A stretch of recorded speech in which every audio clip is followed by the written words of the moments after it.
radio for the masses. Headline edition, July 8, 1947.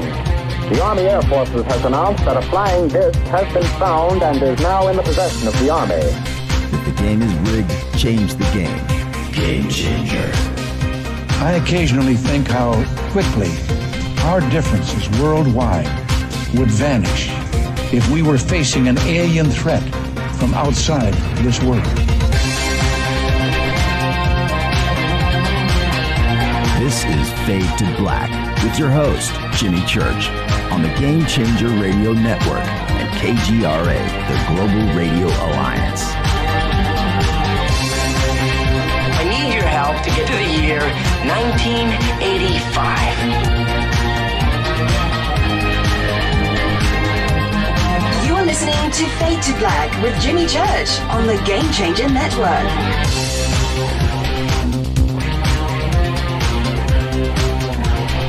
Welcome, Fade to Black. Bespoke radio for the masses. Yeah. How you doing? Today's Thursday, January 20th, 2022. 20 days into the new year, only 345 days left. It's Fader night. It's Thursday.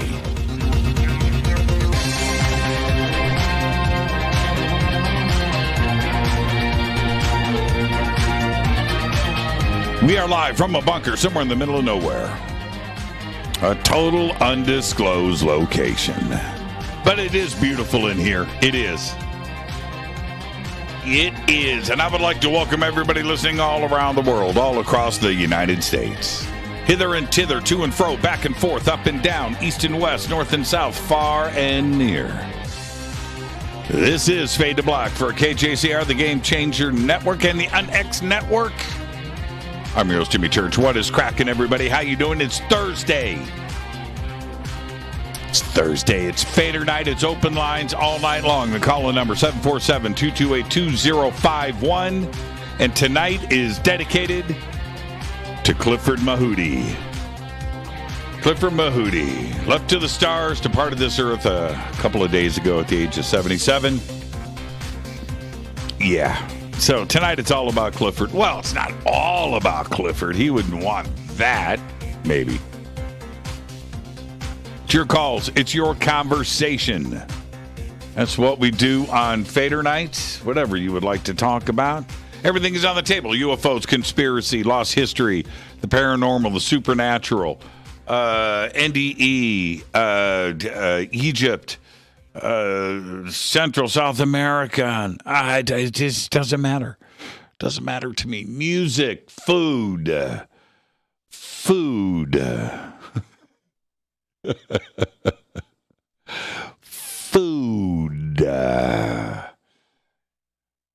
Television, film. I'm going to go over some of that in just a minute. 22. Yeah, I can say 22, 21. 22 is going to be a pretty good year for film and television, and I'll be talking about that in just a minute. And yeah, you know, I manage my time appropriately, and I need effective time management. I've got to do that, and as you can imagine, the amount of work that not only I'm just busy. So how do I find the time, right, to stay up on top of movies and stuff? I make sure it happens. I am just so into, okay. All right. Let me, there was a TV series called Ray Donovan. And I am sure some of you have seen it. I think it was Showtime, HBO, one of the two. And watched them all. Really liked the TV series a lot. And the other week, I'm not too sure if it was last week. I'm not sure exactly when it was. Anyway, it doesn't matter. So I'm surfing. And I had no reason to go and surf because I had stuff that I was watching. I'm in the middle of stuff right now that I haven't finished. And if I don't like something, I don't finish it.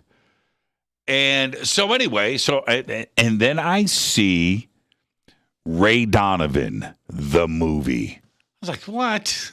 Really? So, I'm semi-excited to excited.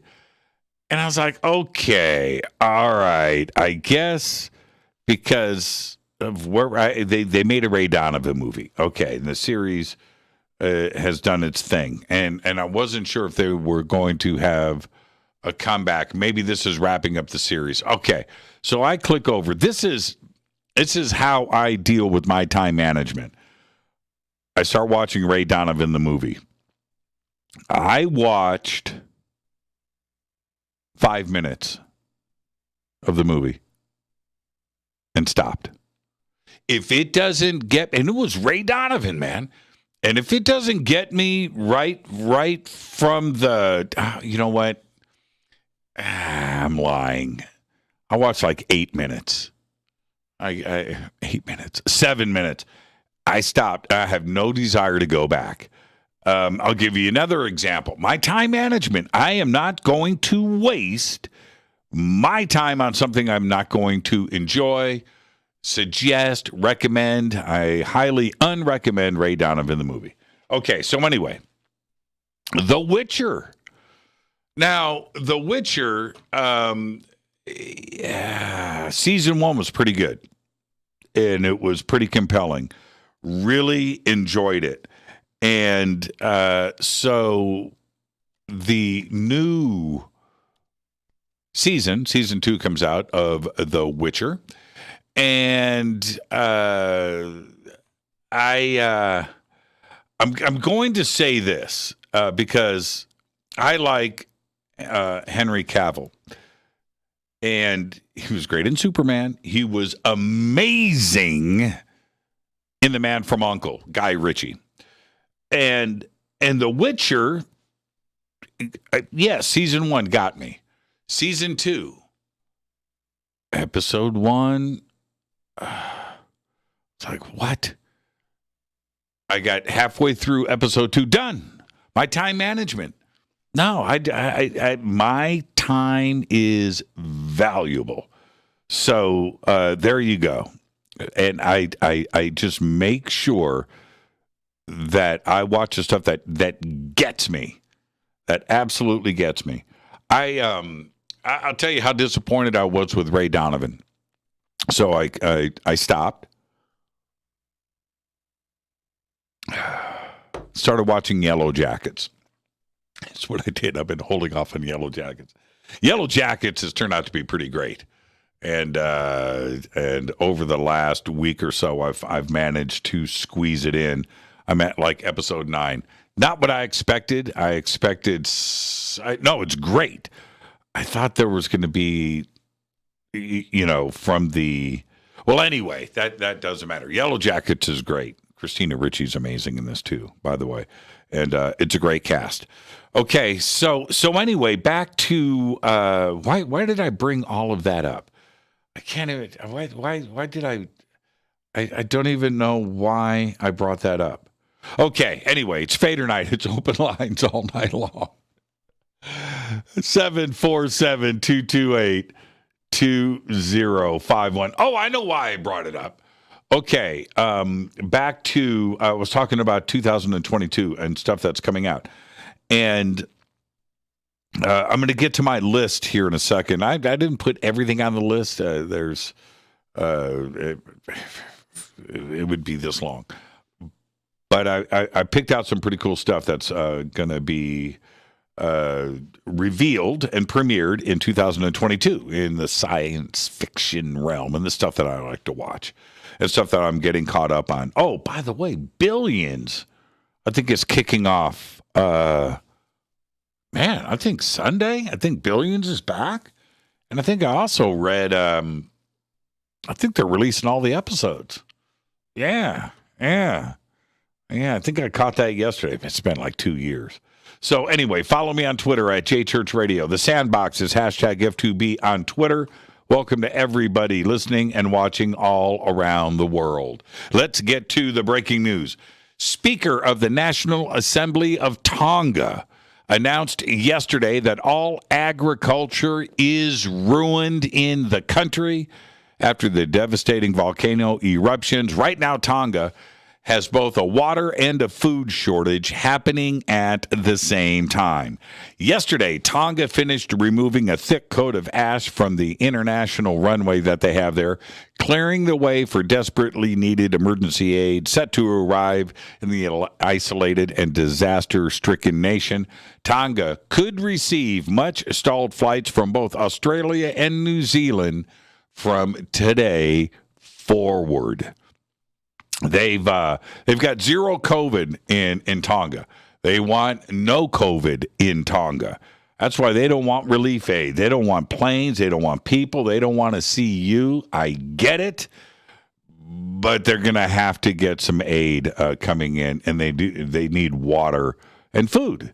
They need them both. Okay, announced today, Neuralink, Elon Musk's brain chip startup, is preparing to launch clinical trials in humans. Elon co-founded Neuralink in 2016 and has promised that the technology will enable someone with paralysis to use a smartphone with their mind faster than someone using their thumbs. The Silicon Valley company, which has already successfully implanted artificial intelligence microchips in the brains of a monkey named Pager and a pig named Gertrude, is now recruiting for a clinical trial director to run tests of that technology in humans. Yeah, you guys want to sign up? I'll send you the link. Ongoing nuclear risk, the threat of climate change, disruptive technologies, and the seemingly endless coronavirus pandemic have brought us to as close to doomsday as we've ever seen. And all of this according to the annual doomsday clock announcement made today in Washington, D.C. This is the same time as last year, by the way, and the clock remains closer to destruction than at any point since it was created in 1947. The farthest the clock has been from midnight was 17 minutes back in 1991 at the end of the Cold War. Today, the clock is stuck at 100 seconds. Yeah. Now, for the first time ever,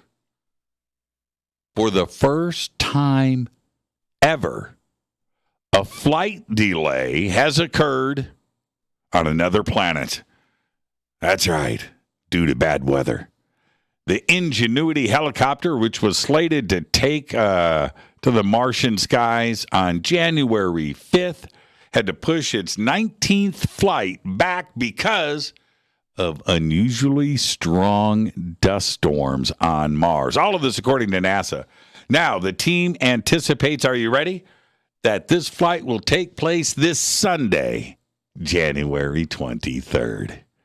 All right, let's get this show cracking. Unbelievable. Today, Buzz Aldrin, 92 years old.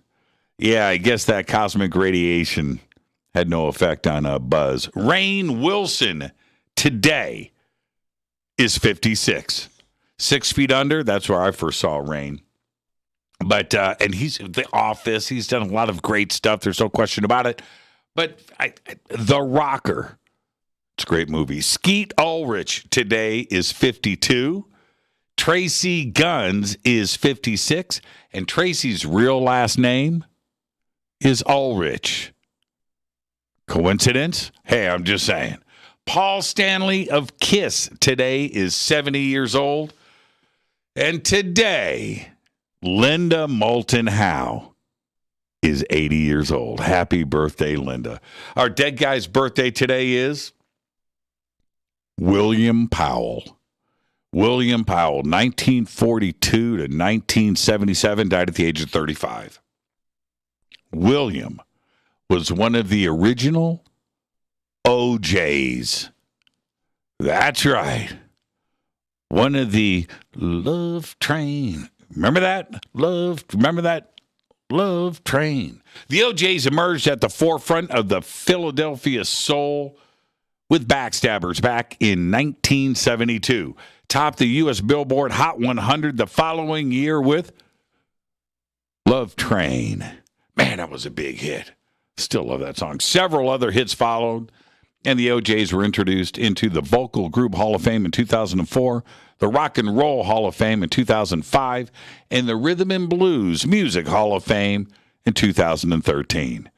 At the peak of the OJ success, William died of cancer in 1977 at the age of 35.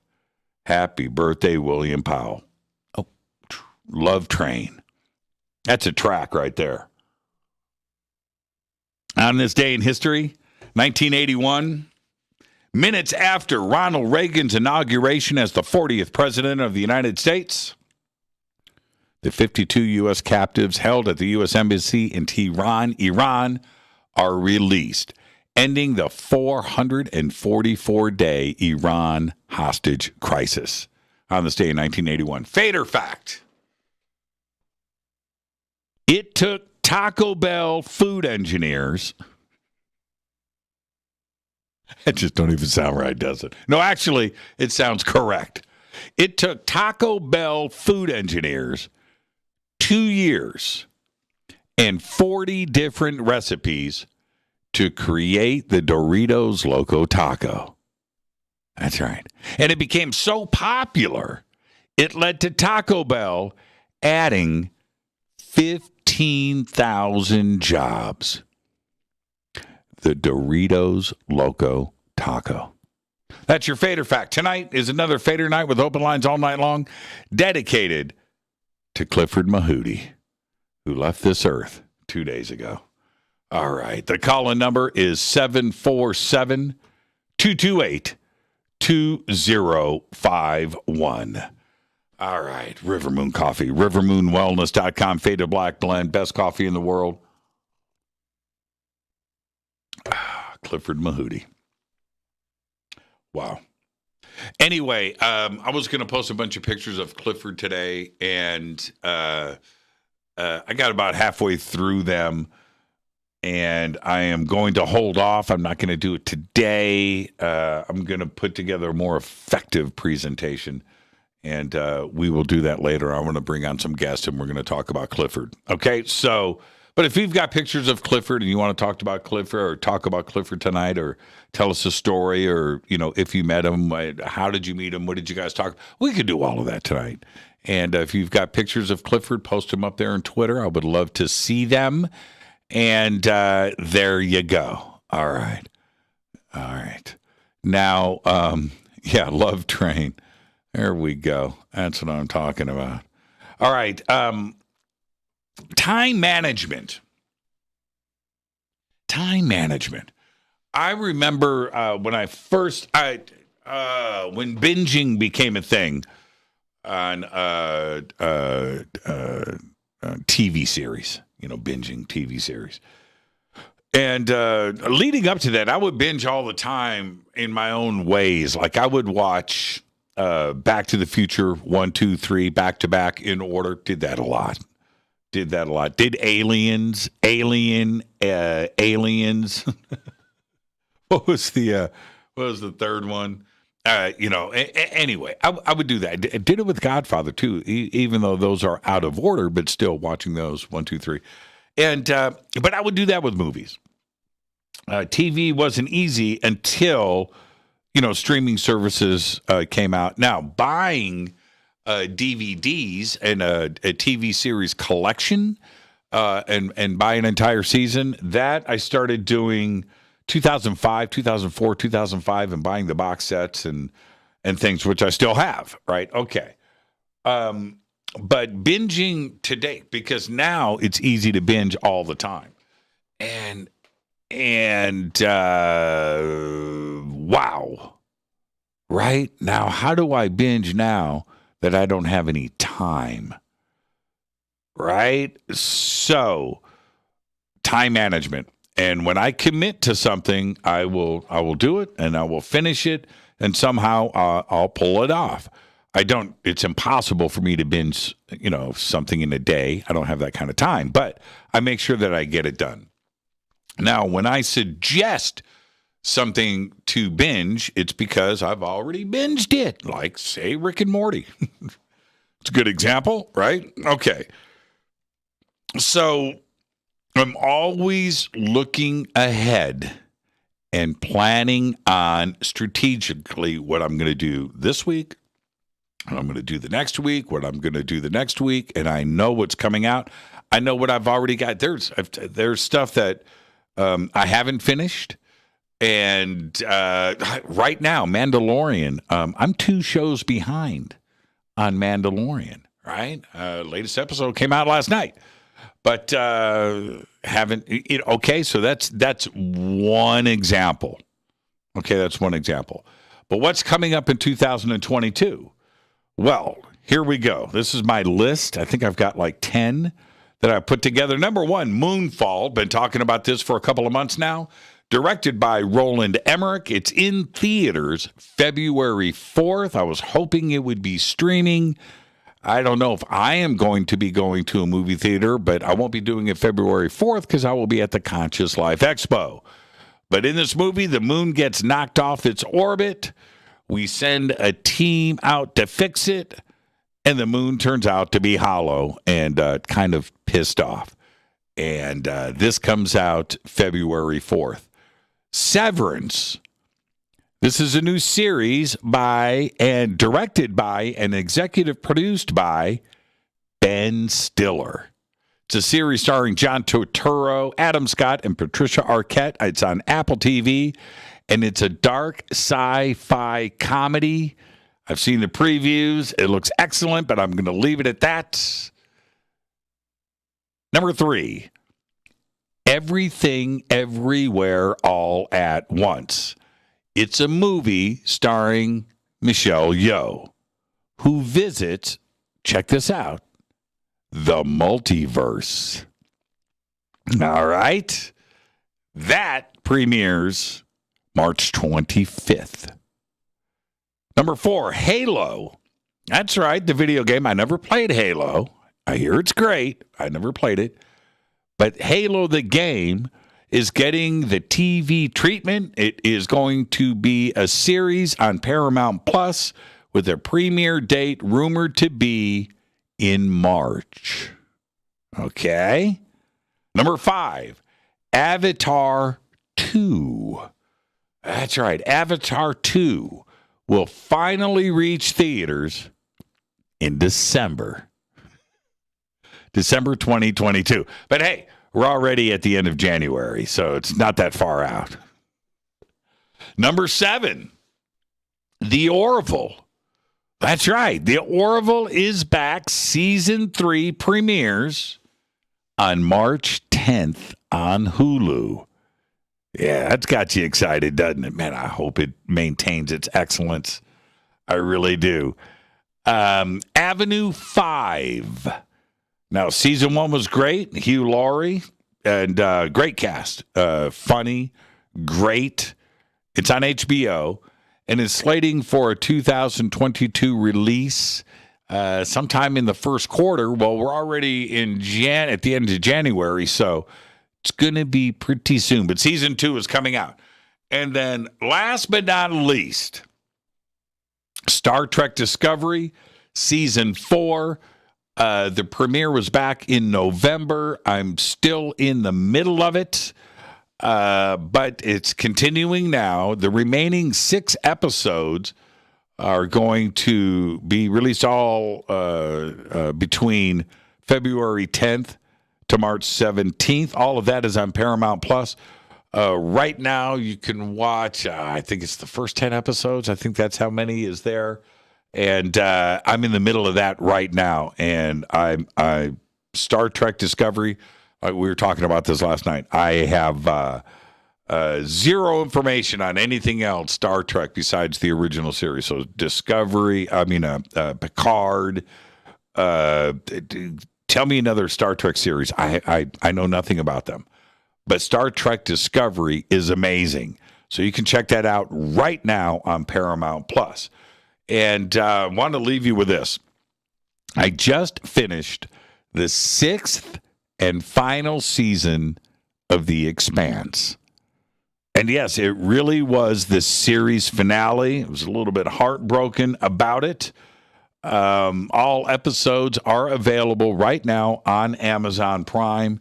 And if you really need to experience the binge, or you know what a binge is, that's a serious binge. And go and watch all 6 seasons of The Expanse. That would just be amazing. And The Expanse is visually, the special effects is about as good as anything you will experience anywhere in entertainment, number one. Number two, the storyline and how this is laid out is incredible. I mean, it's absolutely incredible. And it's a pretty good series finale at the end of season 6. I wasn't disappointed. I would like to see it continue, but the way that it's laid out right now, nah. But I see other things, so maybe there will be an expansion pack in The Expanse. I certainly hope they keep those writers together and they keep the story going. But anyway, The Expanse, all of it is available right now on Amazon Prime.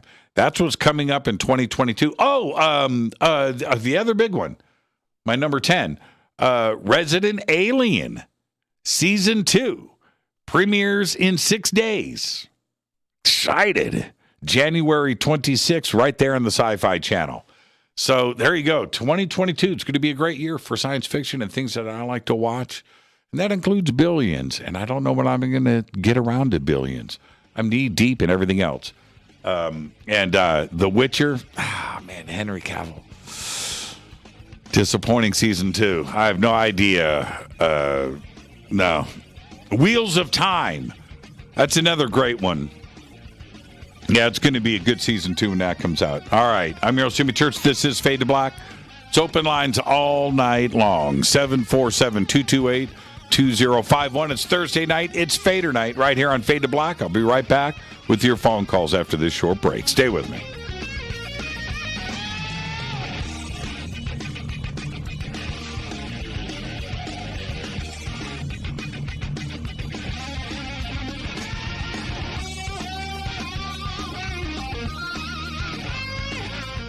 This is Nicole Church, daughter of you-know-who, and you're listening to Fade to Black on JimmyChurchRadio.com and the Game Changer Network. You're listening to Jimmy Church and Fade to Black on the X.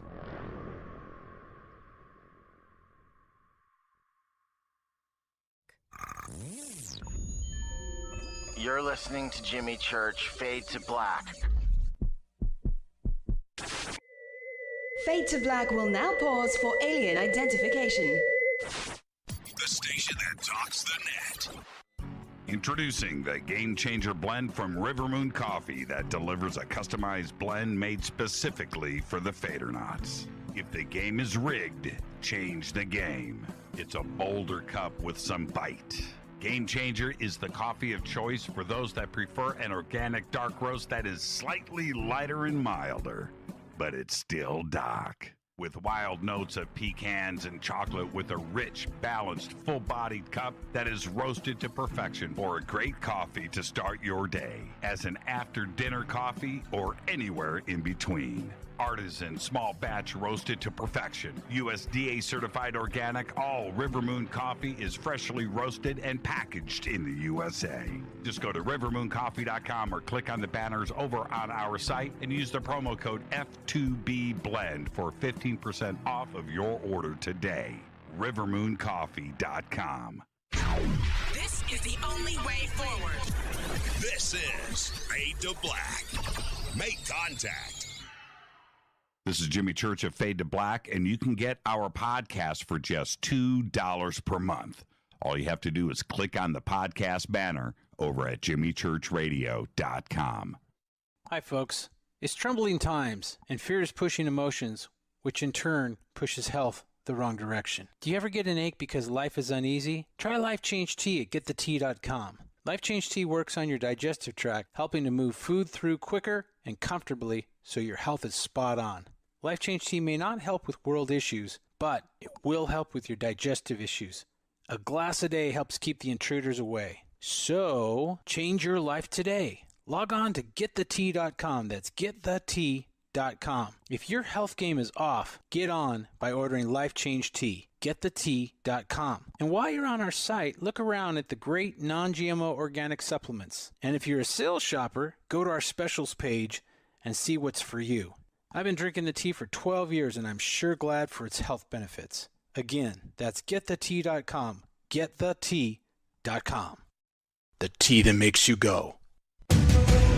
The new KUNXDB, the UNX Network, bringing you the best in paranormal programming in premium high-definition streaming audio and video. Log on to the network at unxnetwork.com and check out the growing lineup of programs, including Jimmy Church, Whitley Strieber, Micah Hanks, and many more. Sign up for the free UNX newsletter, follow the UNX blog, or pick up the latest edition of the UNX magazine. Be sure to follow us on Facebook and Twitter.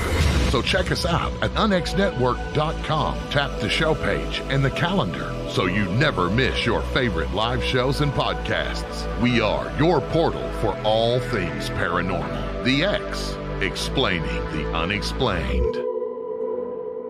9 out of 10 geneticists agree.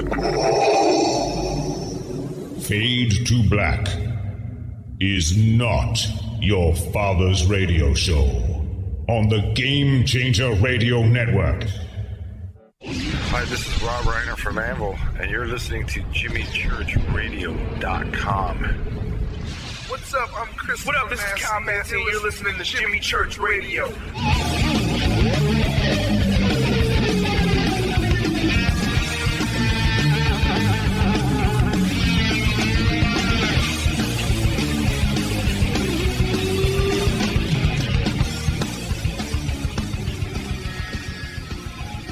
All right, welcome back. Fade to Black. I'm your host, Jimmy Church. It's Thursday night. It is Fadernight. Open lines all night long. 747-228-2051. 747-228-2051. All right. Yeah, I just gave you my list of shows that I'm going to be watching in 2022. It's a partial list. They, and I rolled that off of memory. And I just went and looked everything up and put that list together. I'm sure that there's going to be suggestions and what did I miss and so forth. John the Alien just tweeted, Wheel of Time, that twist hooked me. I didn't expect that ending either. That was a most excellent. Man, I'm waiting for, there better be another season of Rick and Morty. This last season went by too quick. Oh man, I stayed up till like 6 a.m. when that season premiered. Okay, the new season. 747-228-2051. And let's see, let me get this ready. And earlier today, Christine Gomez, we got all lined up for the show. We're going to do the show on Mars and totally excited. And her internet went down and spotty. And I was looking at the frustration. I tried to, keep the energy, no, she was like, I'm out. I'm out. Bye, everybody. Click. And so I was talking to her right before the show, so I'll just let everybody know. And I don't even, is she in the chat room? Has she popped in? Her internet is probably still down if she is not over in the chat. No, I don't see her in here. Okay. So Christina is probably not even listening. If everything gets fixed, we might just do a show tomorrow. Okay, so just stay on top of Twitter, and we'll see. Fingers crossed for Christina. Oh man, and I just want to say this before I get to the phone calls. The the technical issues when they surface on Fade to Black, which is whatever, right? I have not gotten upset or anything in many, many years. It's just the way that it is. Okay, things happen, and but I remember the first couple of times, this is a while ago where I had technical. I just, and I was just because I just want the best show, and I wanted the best for you guys, and I get that, and why Christina today, man. She's a perfectionist. She didn't dig it. So anyway, we'll come back and do something over the weekend if we don't do it tomorrow. Okay? All right. I just wanted to announce that to all of you out there. There were quite a few people there ready to go today, including myself, because it was Mars. Talking about Mars. Okay. All right. Let's go to the phones. Hi, you're live on Fade to Black. Who's calling? Hello? Yes, you're live. Oh, wow. Mr. Church. Yes, who's calling? Tom. Hi, Tom. Where are you calling from? El Paso, Texas. All right. A native New Yorker, but I've been living in Texas since I joined the military in 2000. Well, on and off between here and New York in 2005. Okay. 15, 17 years. Okay. All right. On and off. I went back to New York. I traveled. I've been to 42 of the 50 states. I actually was calling. I have a bunch of stuff to say. I'm a little tipsy, and I don't want to get off topic. I actually called because there's something I've been trying to say for a long time on your show and another show, Marfugal News. But when I was in Amarillo, Texas, I was walking across the street at about 5:15 in the morning, just before 2017, December 17th. I think it was in December. It might have been just before that, but before they announced the UFOs. Wow, I'm nervous. It's okay. It's okay. Calm down. It's okay, Tom. All right. Okay, so you're Amarillo, Texas. You're walking across the street. What year? It was 2017. 2007. For a fact. And what? Just before the announcement. Okay, but what New York time? Times. What time of night? It was in the morning. Oh, it was in the morning. It was around between 5 and 5:30. I was in a VA house, and our kitchen was across the street. And all of a sudden, I got woken up out of bed, like literally sat up in bed, and I was like, "Oh my gosh, I'm about to miss breakfast." So I start walking across the street, and out of the corner of my eye, I see a shimmer. I look up about 225 feet above me. I see the tip of a triangle. It goes into the clouds. I go into the breakfast hall, and I tell everybody, "Oh my God, I just saw this. They're all laughing at me because I'm that UFO guy. And I made my breakfast. I eat. There's only two of us in there by that point because it's about to close. I go back to the house to get ready for the VA class that we were all taking. And sure enough, on the news, 120 people in Amarillo had called in about the same object. And described it as a triangle? I don't know if they said it was a triangle, but that there was an object and a lot of people saw it. Right. I saw the tip of it. Okay. Like literally like one side of the triangle, it was going into a cloud, but it was literally like 225, 250 feet above me. So I don't even know that because the amount of times you go ahead. All right. The clouds were that low? You said it went behind a cloud. So yes. Okay. Yes. All right. Okay. So I go in, and so I tell everybody, they laugh at me. I come back across the street. They're all watching TV. They're watching the news. Sure enough, a bunch of people had called in about it, and they're like, okay. They didn't want to hear anything I had to say about the UFOs because Lockheed Martin, which is about 35 miles from Amarillo, I think it's Lockheed, one of the big government companies, is not very far from there. Mm-hmm. They had called the news and said it was one of theirs. Oh. Fast forward 3 years later, I'm listening to David Wilcock and Corey Goode, and they're talking about throughout the known galaxy, if it's a triangle, it is the United States of America on Earth in this whatever, and they gave the coordinates for Earth. It's ours. Uh-huh. I was shocked.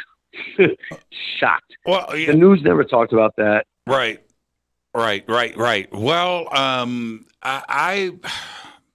it's really hard to say, but as we look at the amount of triangle sightings, where they are cited, that's the first thing, and the second, the descriptions from those witnesses have. I don't think anybody thinks that they're ET.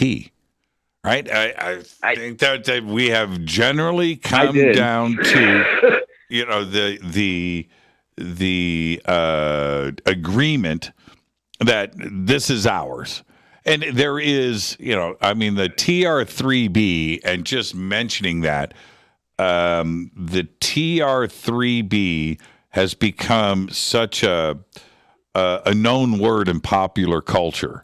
Right, that TR3B. I don't even know if the TR3B is if it is military, that's what the military is calling it. They can call it anything. There was the YF-12, which was a triangle-shaped Lockheed aircraft that I think they built a bunch of them in. It wasn't that long ago, in the 90s.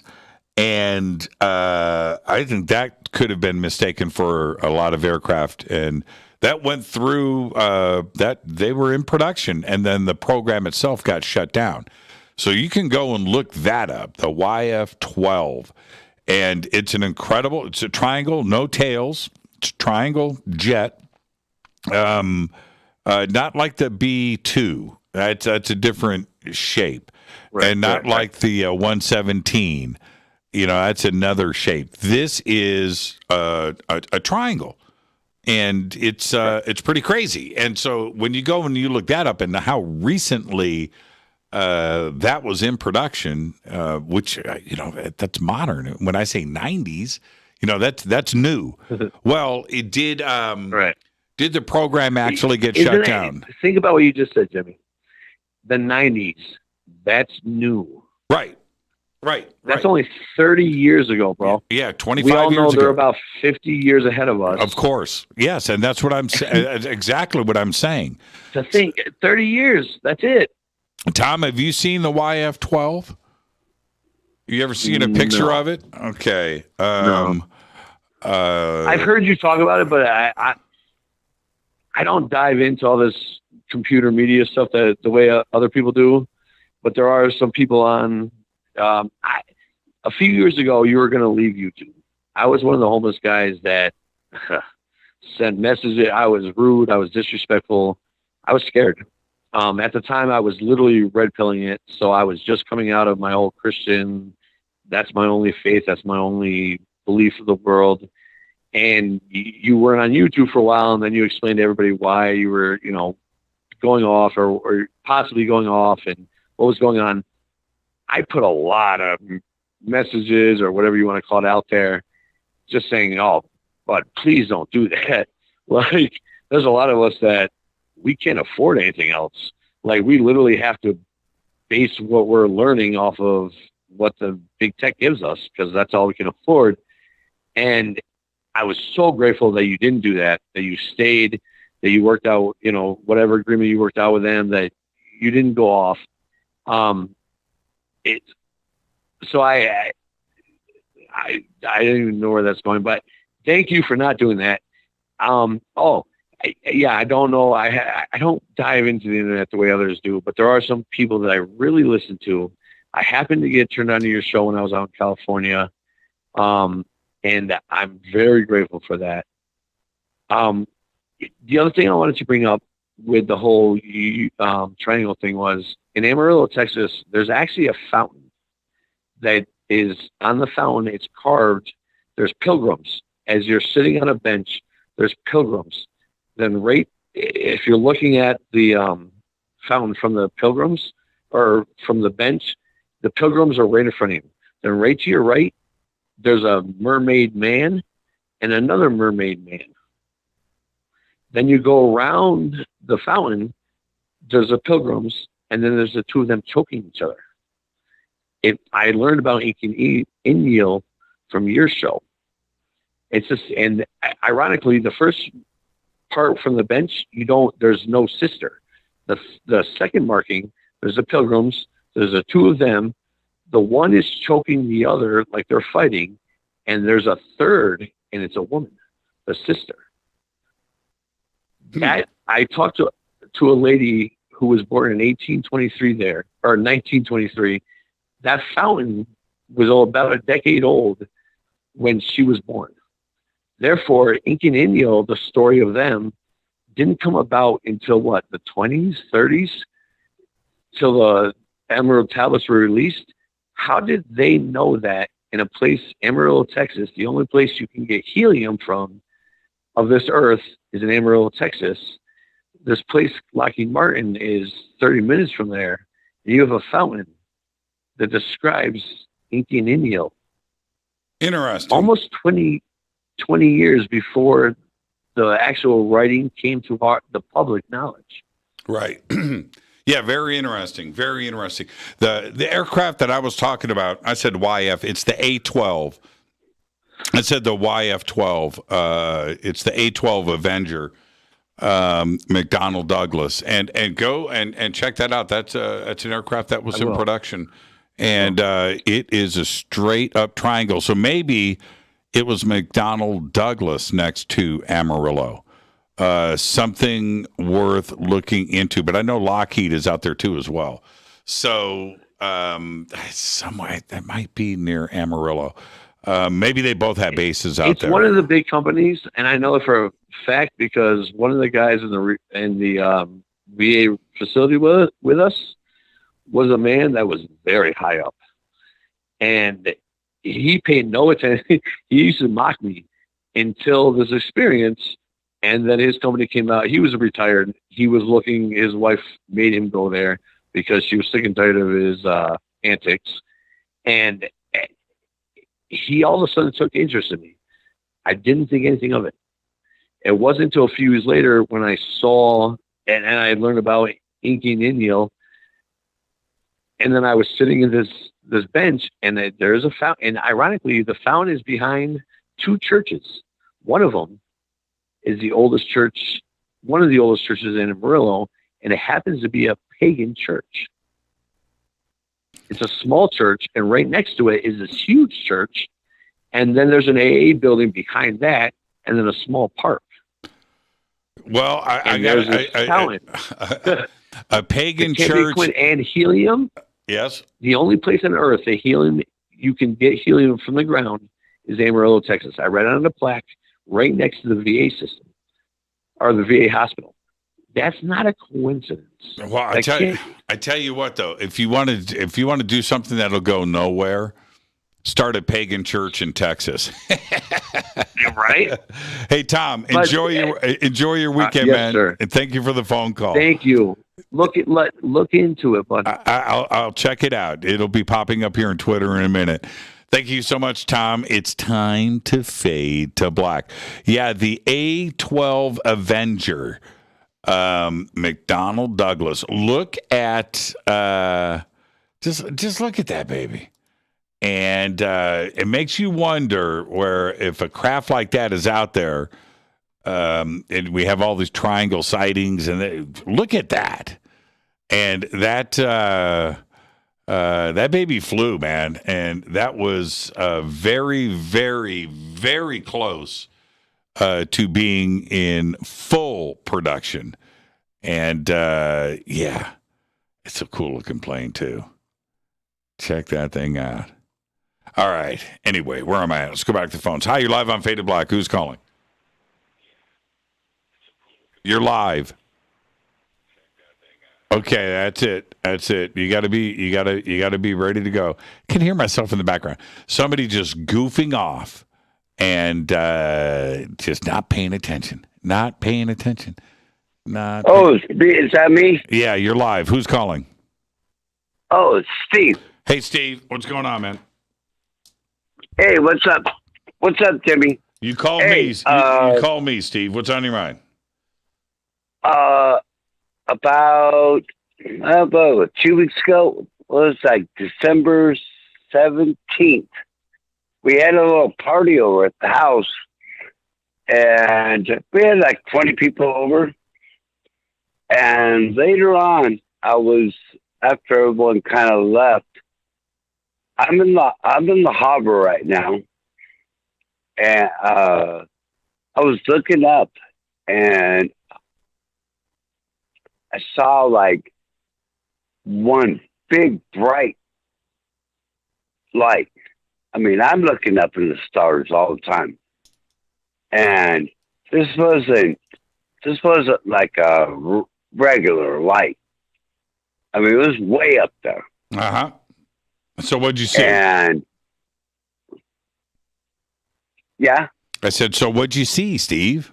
What'd it do? Did it? Oh, no. So I just kind of tried. It was going like from south to north, and it was like, I thought it was a star at first, but no, it's moving. I mean, I'm looking up there all the time. What do you, Steve? Do you have night vision? No, I wish I did. You got to get night vision. Did you videotape? No, I was just getting ready to get in the hot tub, and after that I have the time. But what did Steve, yes, what did it do that made you think that it was unusual? It's a bright light in the sky moving south to north. Okay. But did it do something that Yes. What yes. Okay, so what did it do? It was going heading north, and it kind of like went a little bit west, and then all of a sudden vanished, just poof, just poof. Wow. Then Jimmy, yes, about 5 minutes later, there was another image, craft. I don't know if it's a craft, but okay. Imagine a Tic Tac. Steve. No, like Lego. A Lego. A Lego. Okay. A Lego. Right. A two-piece Lego. Mm-hmm. And you have 2 dots on it. Mm-hmm. And it's moving across the sky. You could see the 2 dots and barely image of a lake, like the outer image of a Lego. And that's going through the sky. This was on December 17th in La Habra. What time? And this is also going probably east to west. Out towards the ocean. No. It was heading east, and they both disappeared about the same exact. Okay, so it was going west to east. You said east to west, so it was going west to east. Yeah. Okay, I'm sorry. Yeah, that's all right. So it was going west. It was going west to east, and actually, right in my horizon, it disappeared.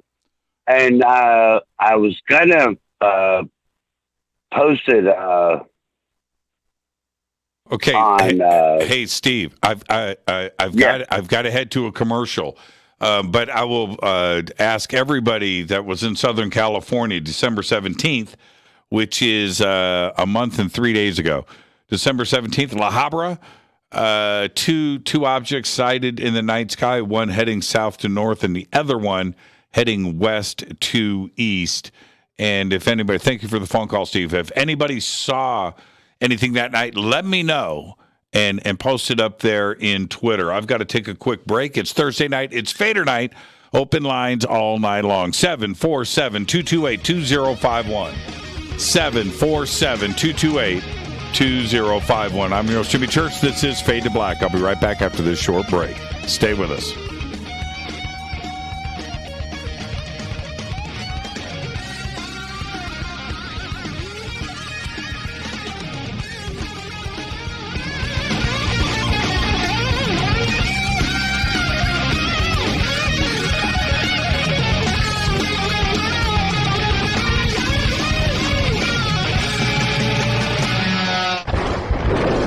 This is Fade to Black with Jimmy Church on the Game Changer Radio Network. Your 1 million gigawatt paranormal powerhouse, KUNX-DB, The X. This is Billy Carson with ForbiddenKnowledge.tv. Forbidden Knowledge TV has just reached its 1-year anniversary. That's right, 1 year. And as a show of appreciation, we are giving all new subscribers a free 30-day trial of ForbiddenKnowledge.tv. That's 30 days to binge watch thousands of movies, documentaries, conferences, workshops, lectures, yoga classes, meditation courses, and so much more. So log on to ForbiddenKnowledge.tv from your computer or mobile device, or get the Forbidden Knowledge TV app on Apple TV, Roku, Amazon, iTunes, or Google Play today, and use coupon code 30daysfree. That's coupon code 30 days free on ForbiddenKnowledge.tv today. Because you never got that pony you always wanted. Damn it. Jimmy Church and Fade to Black on the Game Changer Network. Listen, I know, and you know, that you've always wanted your first crystal skull. Or maybe you're a collector just like me, but you just don't know where to go to find the real thing. Then I met Carolyn Ford over at EinsteinTheCrystalSkull.com. Carolyn is the guardian of Einstein, one of the most respected ancient crystal skulls in the world. All of her unique skulls have been imprinted sitting with Einstein in his sacred lodge and are carved from the finest gemstone and materials. Imprinting is the process of receiving the ancient wisdom from the master skull or master computer. Einstein, the ancient crystal skull. To see Carolyn's current collection of crystal skulls, just visit her store at EinsteinTheCrystalSkull.com or click on the banner over on our site. Don't forget to use the promo code Jimmy at checkout to receive 10% off of your order today. That's promo code Jimmy. Finding your first or next crystal skull is easy. Just visit EinsteinTheCrystalSkull.com. When you take the beans from Central America with dashes of Indonesian and African mixed in and then roast it to the dark side of Fade to Black, you create the ultimate brew of fringe. Introducing the Fade to Black blend from Rivermoon Coffee. Yes, Rivermoon's darkest customized roast was created for the love of Fade to Black. The alchemy of masterful roasting and smoking the beans is in every sip of this full-bodied, dark Java. I need my coffee dark, deep, with distinct bittersweet chocolate highlights, just like the bunker. Leaning further into the darkness of the roast is Fade to Black blend from Rivermoon Coffee. Just click on the banner at jimmychurchradio.com and use the promo code F2B Blend for 15% off of your order today. Hello, I'm Katie and you're listening to my main man, Jimmy Church, on jimmychurchradio.com. Hi, this is Ray Hobbs here, repping the planet, and you're listening to my good friend, Jimmy Church, Fade to Black. This is Toby Kebbell. You're listening to JimmyChurchRadio.com. Don't hurt me, Jimmy. I'm only little. Hey, I'm Adrian Grenier. And this is Ari Gold. We're the Honey Brothers. We're also Honey Brothers. Hey, I'm Adrian Grenier. And I'm Ari Gold. We're the Honey Brothers. And you're listening to Jimmy Church. The Revolution. This is Jimmy Church of Fade to Black, and you can become an official Fadernaut by just going to our membership section at jimmychurchradio.com. Hello, this is Serena Wright Taylor from Conscious Life Expo, and you're listening to Fade to Black with Jimmy Church, who holds the Lucky Pony record for the best astrological chart since 1963. True story. This is Micah Hanks of the Gralien Report, and you're listening to Jimmy Church on Fade to Black.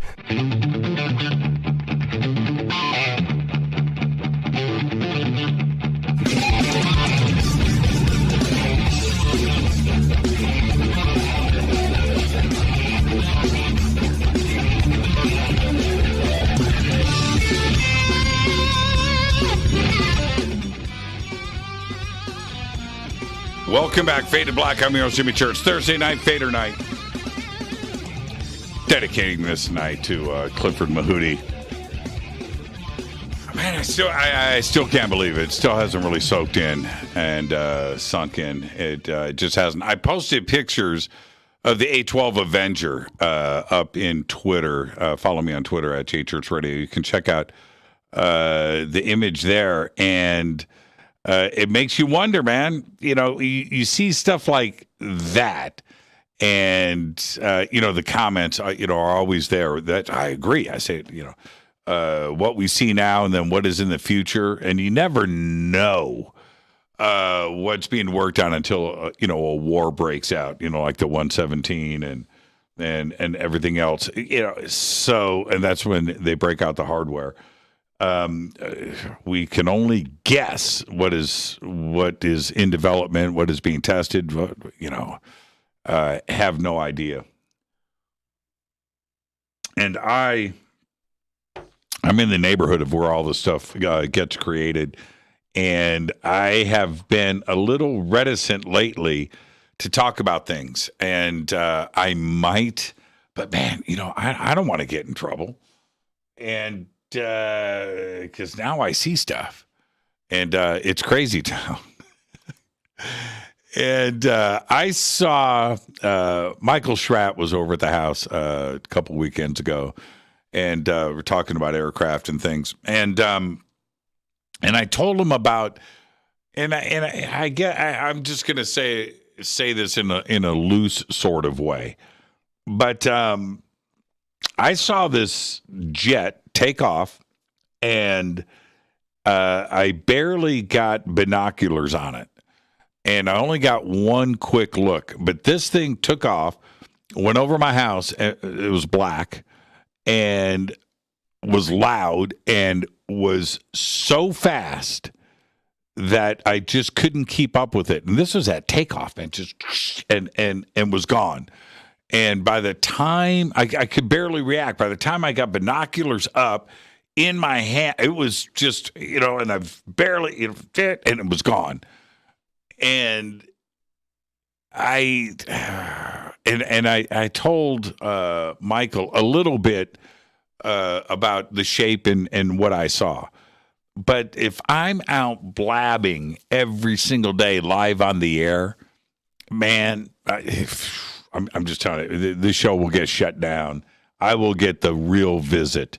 So I need to chill on that a little bit.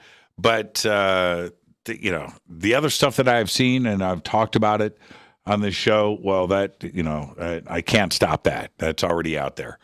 But, yeah. And so going back and looking at the A12, now just think about that.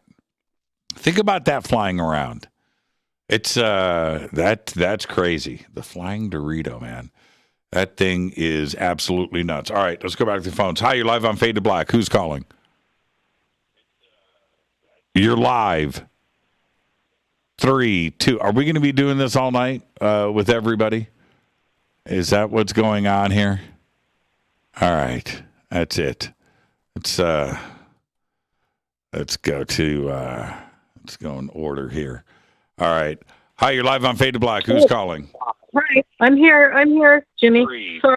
No, I'm here. Jimmy? Yes? I got you. Okay, well, turn me down in the background. Jimmy? Okay. I'm sorry, I've got you going on 3 devices. Give me 1 second. Hi, you're live on Fade to Black. Okay. I got you. 1 second. Okay. I'm 2 seconds from. I'm 2 seconds from going to the next caller. I'm right here. You're turned down. It's Deb. I'm sorry. I'm in 2 different chat rooms. I have you on 3 different devices. I'm sorry. I didn't think you'd pick me up so quickly. Hi, Jimmy. Happy Fader night. And, I just wanted to say I never got to meet Clifford, but I've heard a lot of his talks and things. And it seems like he was really a wonderful man with, yes, a wicked sense of humor. And are you there? I'm here. Okay. And so I really regret not being able to have met him. But, the loss is always ours. But if I had one wish, I wish that we could get a preview of their next journey, just so we could see just a minute of where they go, what started for them, and their next journey, to take away our, loss, that feeling of loss. Because I always feel when someone passes like they're on a new journey and it's exciting, and they have all these great things to experience, but yet we're the ones left behind who don't know what happened to them, and we're the ones in sadness. So if I had one wish, I would just wish that for everyone with a loved one, that they could see a preview of, what happens. I wish we could all have that. Okay. All right. Now, on a lighter note, I have a really silly question to ask you. I actually have 2 questions. One's silly and one is serious, I think. And I ask this from a place of inexperience. Can somebody get stoned or high off secondhand marijuana smoke? I would assume so. Okay.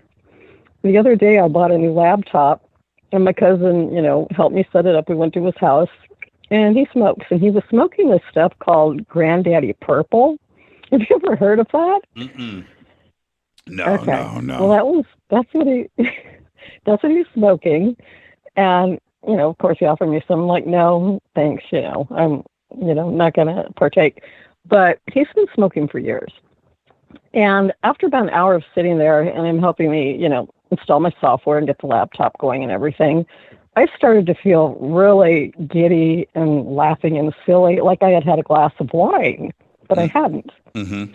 And so we got everything set up, and then on the way home, I'm driving home, and everything to me, stoplights were hilarious. I'm looking at people sitting next to me in their car, and they're looking at me, looking at them, and I'm laughing, and I couldn't stop laughing and giggling, and everything was just hilarious. And I thought, am I stoned? Is this what it feels like? Because I've tried pot twice in my life. I've smoked it twice, and all it did was burn my throat and make me want a strawberry milkshake. It didn't make me feel, high. But this experience was completely different. And I don't know if it's because I was sitting so close to him and we're sitting at the computer, or it was a different strain of pot. It was really good, supposedly, he said, or whatever. But that's what I wanted to know. Can you get high? It's like the reverse of Clinton. He said, I smoked, but I did not inhale. Well, in this case, I inhaled, but I did not smoke. Yeah, that's a question for the chat room. I have no idea. But congrats on the new laptop, though. On what? I said congrats on the new laptop. Oh, thank you. Yeah. Hey, you know what? I looked at that dragon thing for you last night. I was curious about it. It's out of stock, dude. Well, yeah, but they're all one of a kind. So, it's not like, yeah. So there you go. That's a bummer. And then, can I ask you my other question real quick? Okay, yeah, one more, real quick. Okay, real quick. So, gosh, Jimmy, you're so serious tonight. Can you smile? On a delay. So, about over a year ago, I asked you a question that was a scenario.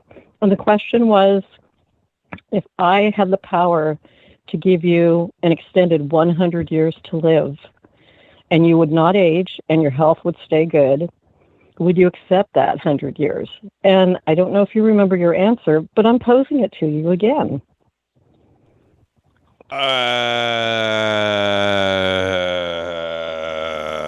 I don't know. What was my answer then? I don't know. It was no. It was no. It was no. Yeah. I would but your life has changed since then, and that's why I'm posing it again. Nah, I would say no. I would say no. You still say no? Yeah. But why? Why no? Well, why I no? mean, I would, just like anything else, when you think about that, immortality or 100 years or whatever, may sound appealing at first, because everybody has a fear of death. But the other side of it is, what the heck would you do? It would be boring. You would get up to another day and another day and another day and another. It'd be like, oh, man, is this ever going to end? And I'm stuck with 90 more years, right? He's like, oh, my God. So that's my thing.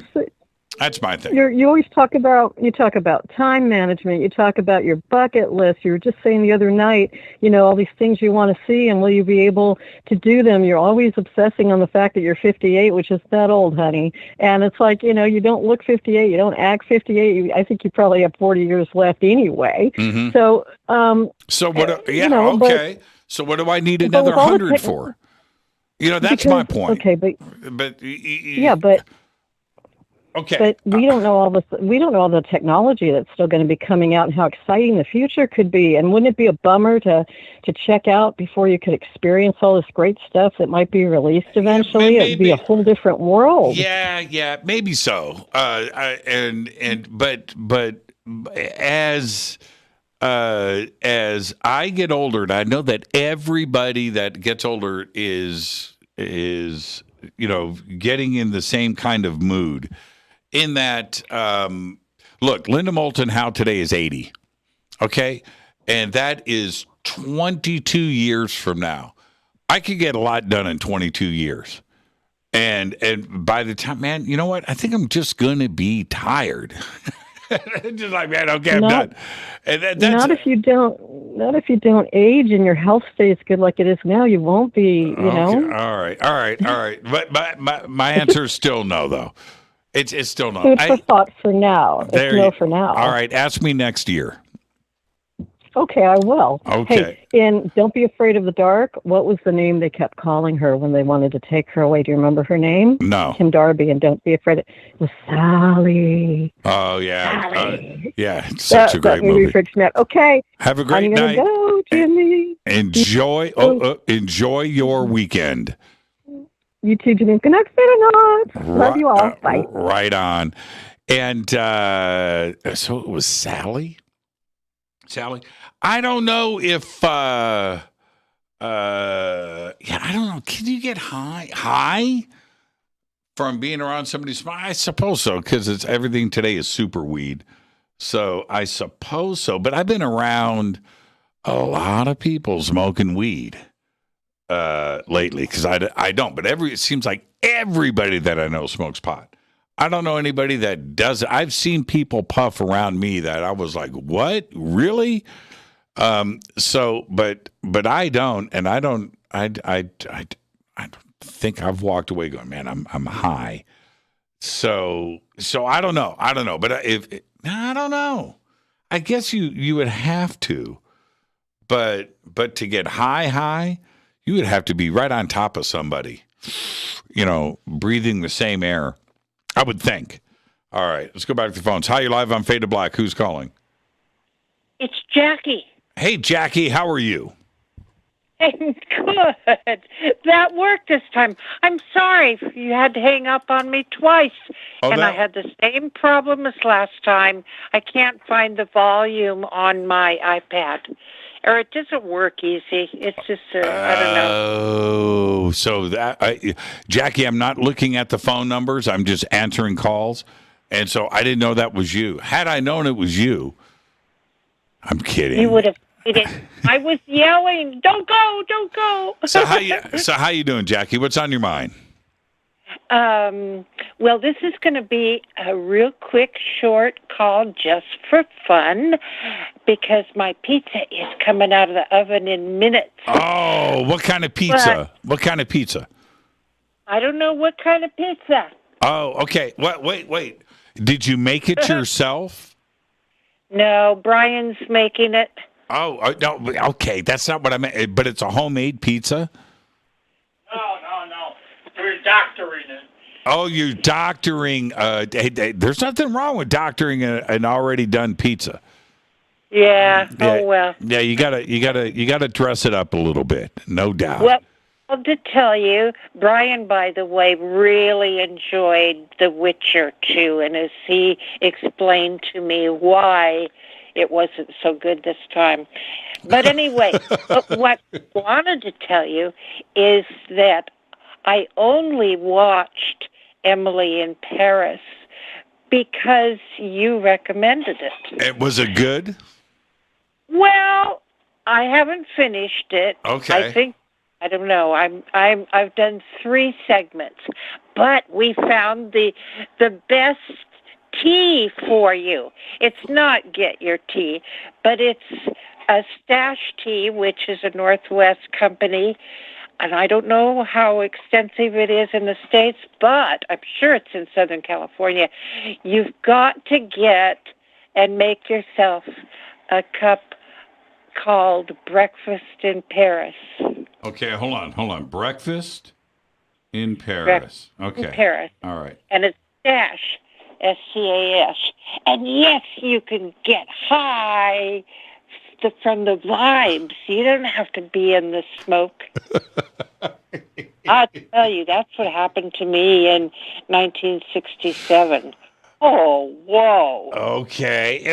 You must have been around some serious smoke because the weed in 67 wasn't like that super duper nuclear stuff they have today. Well, I was actually given an initiation in the hills of Santa Barbara. Uh-huh. And I was with the guys. I mean, they were real. They did put something in the marijuana that they gave me. Mm-hmm. It had letters. I think if I heard it, I would remember it. But it was truly an initiation. Oh, yeah. Those guys in Santa Barbara in 1967 were no joke. I mean, they were working on the mind. They were. There was a lot of forward-thinking people in Santa Barbara back then. They invented the hot tub. Yes. 1965 to around 1970. And when I met them, man, they just swooped me up, and they had the Mountain Drive pot and something war, dogs, something. Anyway, they were great. And I had a friend who was living down in Wilmington, and she would take the train up, and we would go hang out. We went up to the hot springs in Gaviota and up to, so many wonderful places up in the hills. And so that was my and it just blew my whole world up. You know, we changed everything. I wound up leaving Santa Barbara, and every year I ask myself, why in the hell did I leave there, especially this time of year?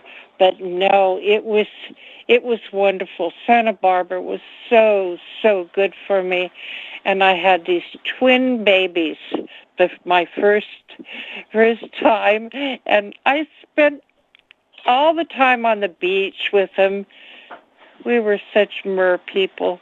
Yeah, it was really great. So, but that's, any place I would go and sometimes play pool with some of the guys or whoever I was hanging out with, I didn't know enough to know that what a contact high was. And of course we had the great music background. What? Pizza's ready? Okay. Okay, yeah, he just said to hurry up. What about, did you hang out with, Andrea Pulharic and his circle in Santa Barbara? No, that name doesn't ring a bell. Okay. Well, he had his whole cadre of friends, and Uri Geller was hanging out with them, and he had a pretty crazy thing going on there, and I'm trying to think of some other names of they were doing a lot of pretty crazy things up there. I don't want to get into it. I don't want to get into any legal issues too as well. But he had a pretty interesting circle of people. A lot of parapsychological research, and there was lots of physics that was going on. And he was a researcher. He was an inventor. And you remember Uri Geller, right? Yes. I think he was the guy that brought Uri Geller to the States. Wow. What's his, Andrea? Yeah. Puharic. I think it's Puharic. ICH. Yeah, I know exactly who to ask. My friend that shared that initiatory experience with me, she used to have like a record store and pot and everything in somewhere in Los Angeles. So she knows so much more than I do. But listen, I want to jump to a couple of things. I never got your birth time, but that's okay. I wanted to say what you're doing, you're such a great service. You're so good for people, including me. Yeah. Well, and thank you. I just talking to you on the phone. Oh, Jackie. And listen, you guys go and enjoy your pizza. Enjoy the rest of the show. I got to ask you one more thing. Okay, go ahead. I'm having issues with 5G. And okay. A couple of years ago, I got it real bad, that whatever the energy is. And so I need to connect with someone who knows about what are the good remedies, how to protect yourself. Like wear a certain rock. I know about shungite, but I need to connect with somebody. I mean, the first time when I wanted information, I prayed to Tesla. He's my man. He would know. What do I do about this? I don't know. Shungite is a really good first step for sure. I have shungite pyramids. I have shungite rocks. I don't have a shungite skull, but I do have shungite here in the studio. And here is... And I keep it in here for electromagnetic radiation. Here's holding it up to the camera. Here's a shungite I don't notice you. I never see you. Okay, well, but... wait a minute. Okay, now you can. I picked up... Yes, Brian brought me some of those from Portland. Yeah, these are great. And I've got a big more of them, right? Yeah, I've got one on one side and one on the other. But I don't know about 5G and some of the remedies for that. I don't know. That sounds like a pretty fun Google search. I don't know. Maybe you should reach out to Carolyn Ford, shoot her an email. I bet she knows. Yeah. I would go and check her out. But I got to get to a commercial. So you guys enjoy your pizza. Tell Bruce I said yo. Next Thursday is my birthday, so I'll see you then. I'll see you then, Jackie. Okay. Love you. Bye. Love you back. Enjoy that pizza. I don't know about a 5G remedy other than don't fly on an airplane. But I don't know. That's a really good question. I don't know. And let's see and Jackie, if you're still listening, I'm going to ask Twitter. Twitter, what is a good crystal for 5G? And Shungite is a great first step, because the properties here, I think, are pretty well documented. Electromagnetic absorption of material. Also, I don't have it here. I have it in another room. Okay, so anyway, I don't know. I'll leave that. Let's see. Alex Jones blames weed for increasing potency on George Soros. What? What is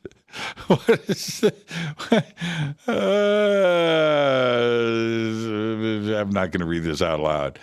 Yeah. Oh, is that right?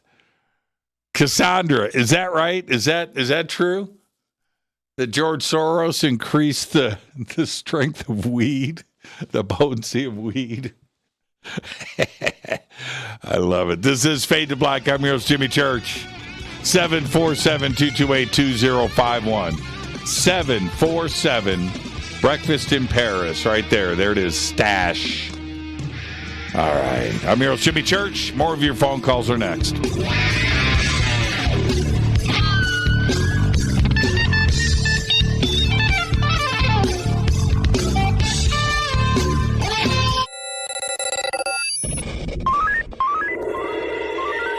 Way out here, we listen to Jimmy Church. You're listening to Fade to Black.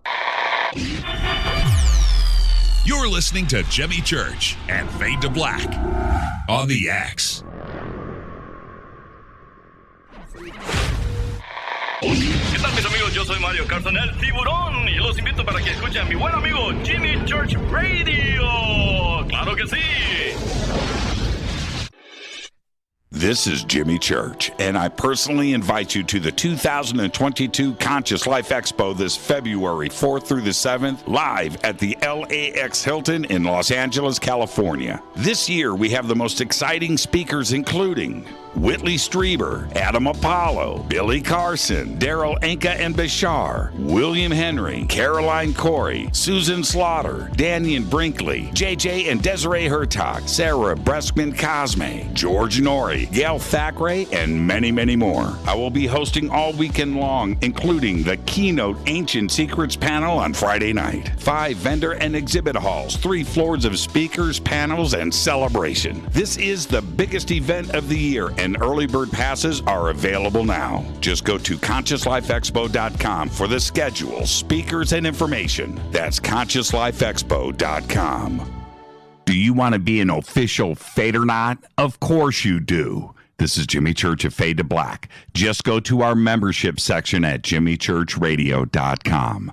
Fadernauts, when you think about the future of our country and where we're headed, do you wonder about the food supply? I do. Disruptions in the food supply chain could be disastrous, and they usually occur with little warning.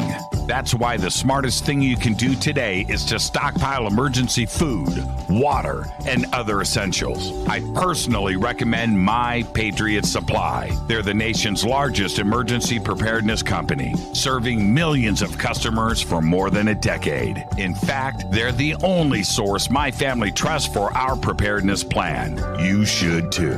Right now, save 20% off a full 4-week supply of delicious meals that provide 2,000 calories a day. Saving 20% helps too, doesn't it?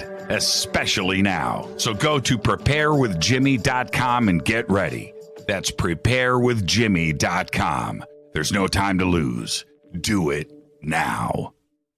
So, you love talk radio? Then you'll love TalkStreamLive.com. TalkStream Live is always on, 24/7, with the best streaming talk shows. Find your favorite talkers and discover some new ones. It's free, readily available online or on mobile with any smartphone or tablet. Finding your favorite talk shows all in one place has gotten a whole lot easier. Just go to TalkStreamLive.com. Be sure to download the free apps from Google Play or the iTunes App Store. You listen to us, and we listen to you. And so does the CIA. KGRARadio.com. You are listening to Fade to Black with Jimmy Church on the Game Changer Network. Oi, oi, I'm Reese Evans. You're listening to Jimmy Church. This is Revolution. The revolution will not be televised. The revolution is on radio. Ciao.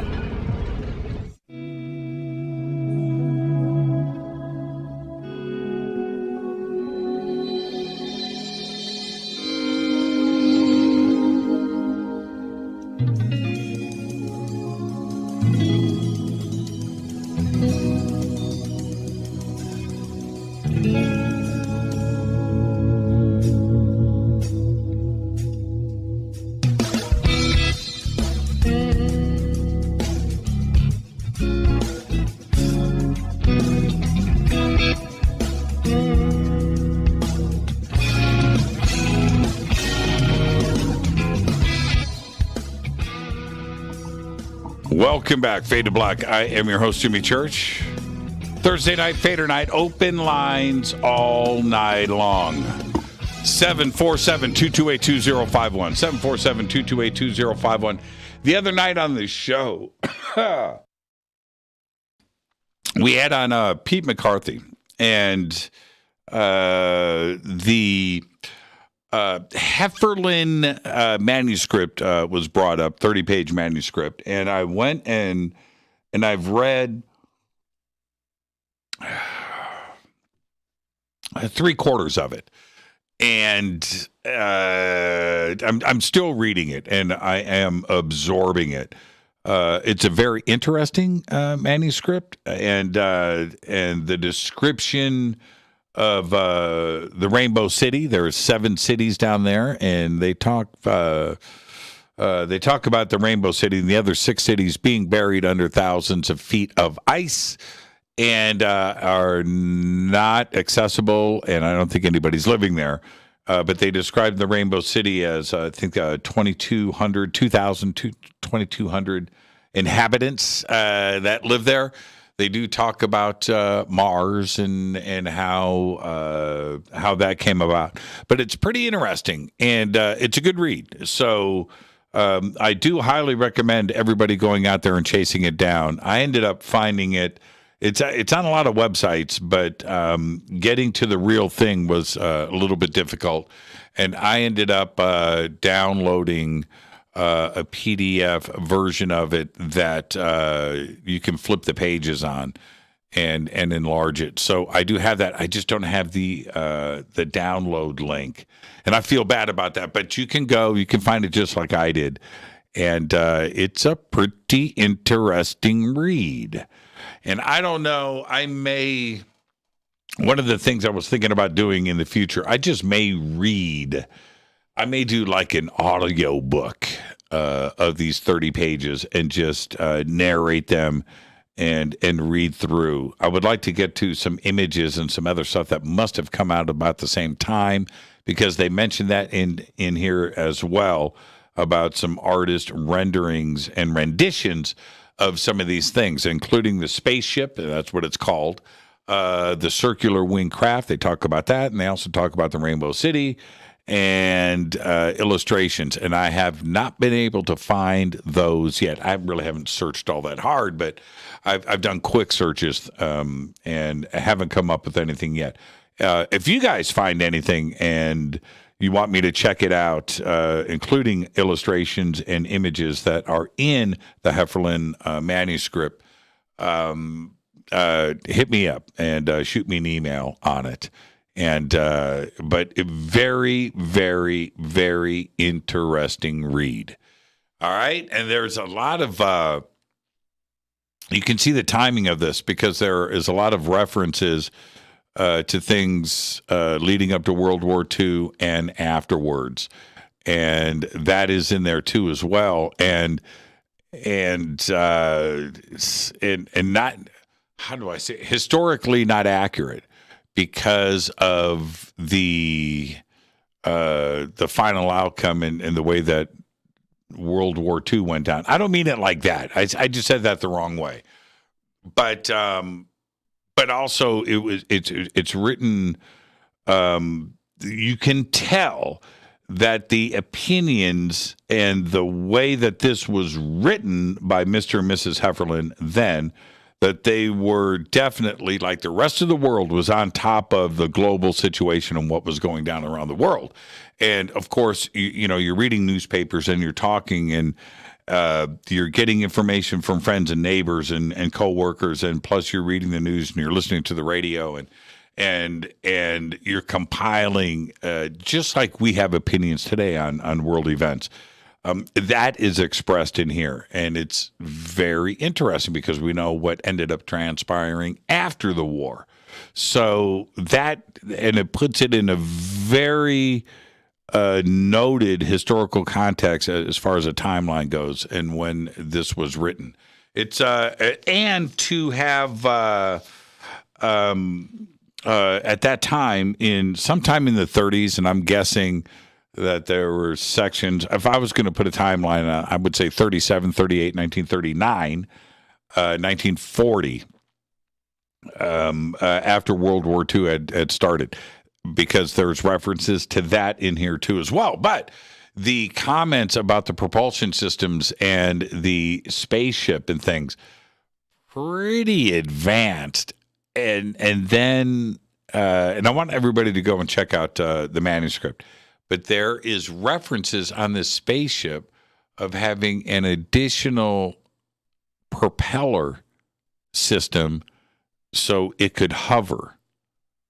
That was kind of a strange. Why would a spaceship have propellers? Okay, they describe it not props, but propellers.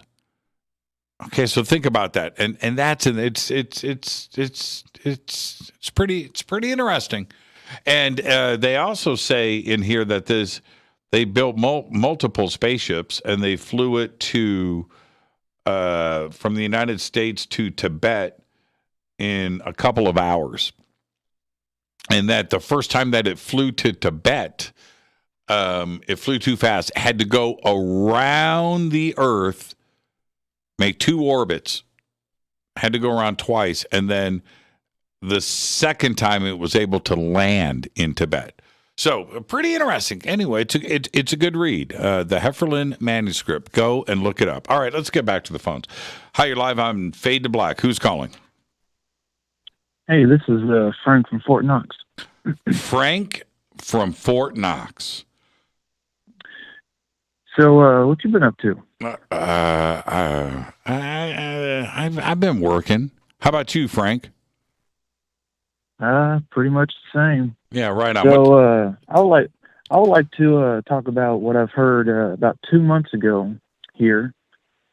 It was, I would say, about 10:30 at night, a massive explosion, and 5 minutes later, followed by a C-17 screaming out of Godman Airfield. In Kentucky? Yes. And I'm actually in Radcliffe. I just say Fort Knox because everybody knows pretty much where that place is. Right. But, that was pretty interesting. So what happened? Well, I don't know exactly what happened because I contacted, Fort Knox and them, and they say it could be possibly, military training, which it probably was. I'm not saying it's anything suspicious. If I had to guess, it was probably a M58 Nicklick charge, which is essentially a rocket-propelled C4 rope. Okay. And it's mounted on a M1A Abrams frame, but without the main gun. And you can look it up. It's wicked. The videos of them clearing out tree lines and other obstacles. Yeah, it's something else. Well, they do a lot of they do a lot of infantry training, basic training out of Fort Knox, don't they? Yeah. And for the longest time, Fort Knox was home to Armory, the tank training. Yep. And that's been here since World War II, and of course Patton and all that. Actually, World War I, if you really want to go back in history, I think 1915.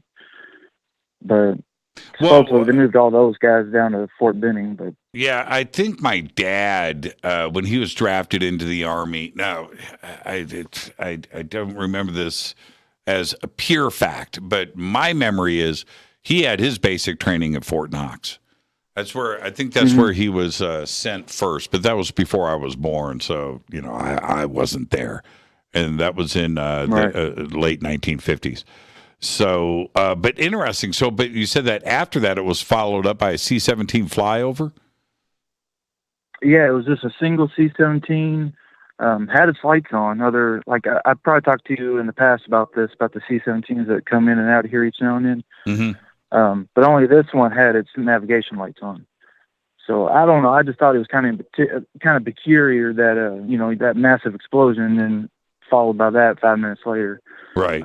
But another thing I like to get off my chest about Fort Knox, I was also doing CE5 a couple nights before then, and had an outstanding contact experience. Well, I happened to look out in the north of me, which is my house is facing north, directly towards the Gold Vault area, and there was 2 amber craft that appeared, just moving probably about as fast as an airliner that you would see flying in at cruising altitude. Right.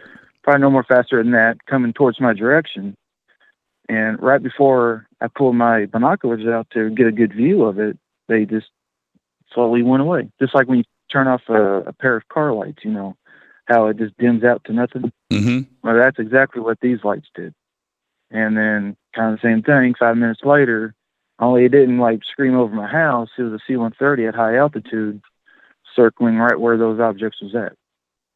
And he held a CAP point, and CAP stands for Combat Air Patrol. Yep. I'm assuming that's what he was doing. Right. But it's Captain Fravor mentioned that when he was having the Tic Tac encounters. You'll hear about that. But Yep. Well, do you do CE5s often? Oh yeah, all the time. Okay, cool. Amber is when I hear somebody mention amber, I don't want to pollute other people's things that they see, but amber is not it's not an aircraft light, right? You've got green, red, and white on an aircraft. But when you get to, amber, there's a couple of other colors, but amber really stands out for me. And so does aquamarine, that kind of weird blue. Amber that's interesting. And so you keep binoculars at the ready. Do you have night vision? Oh, yeah. Well, I don't have night vision, but I do keep a nice pair of Nikon's binoculars, and I also got a Nikon D3500 camera that I keep on standby too. So yeah, if I get lucky enough to catch something, then I'll catch a couple of snapshots. But yeah. I've got it's weird. I've got I probably have 4 pretty good pair of binoculars, and I've got some Celestron star scopes, but those are too big. They're too heavy. Now they're great and they're in focus and things, but you need a tripod for those. They're too heavy, and they're long. They're like a foot and a half long, and so they take a lot of strength to hold steady. I mean, you don't got to be Dwayne The Rock Johnson, but if you're holding these for 30 seconds. You're tired. Yeah, your muscles get a little tired. Yeah. And so anyway, I figured it out pretty quickly. The smaller the binoculars, the better, right? Just get a tiny little pair of, just something small, because especially if something's going by quick. You need to be quick with your hands and your head. You don't need to have something, that weighs 5 pounds that you're trying to, point at something. No, you need, and everybody should, you can just jump on Amazon and get $20, $30, a small pair of binoculars, and get maybe a medium-sized pair. You can get them for $30, $40. It's not that big of a deal. But getting some 10X, and the other part about having the small binoculars is you can focus them really, really quickly. So what you need to be able to do, and Frank, you sound like you already know what you're doing, but this is to everybody else out there. You need to be able to get onto the object quickly and then focus. Okay, so that's the whole thing. Right. And if you have something that's big, you got to get it up to the object. It's already heavy, and now you're trying to and then you lose. If you have something small, whoop, everything's quick, right? Quick. Right. And that's it's so funny. The expensive stuff, it just stays boxed up now. Those heavy star scopes on a tripod, and you're looking at the moon, or you're looking at something that's steady and you can put it on a tripod. It's great for that. But something that's moving in the sky, you need something small. Oh yeah, you need something a lot more agile to spot with. Agile. That's exactly. Well said, Frank. Well said. Aviation terminology. Yeah, that's what I was trying to get to. I need to be agile. You got to be light on your feet, right? You got to be quick. Right. And so the territory. It's so true, though. It's so true. It is. It's so true. Well, I love the amber sighting. And what did you see with the binoculars? Those are very objects. Well, I tried to look at them, but like I said, as soon as I tried to get my binoculars up, they started fading out. And I wonder if it was picking up on my intentions or what, because you always hear these stories. So, yeah, I know. You'll never be at my house. It's not that I don't like you, but you're in Kentucky. Okay. But if you were at my house, or anybody that has visited my house will tell you, I keep binoculars at the ready, man, outside next to the chair, because you never know.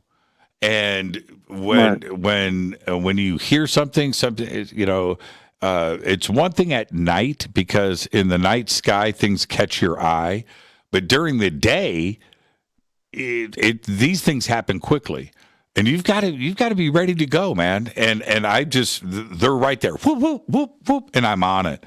The other day, check this out. This is why you need binoculars.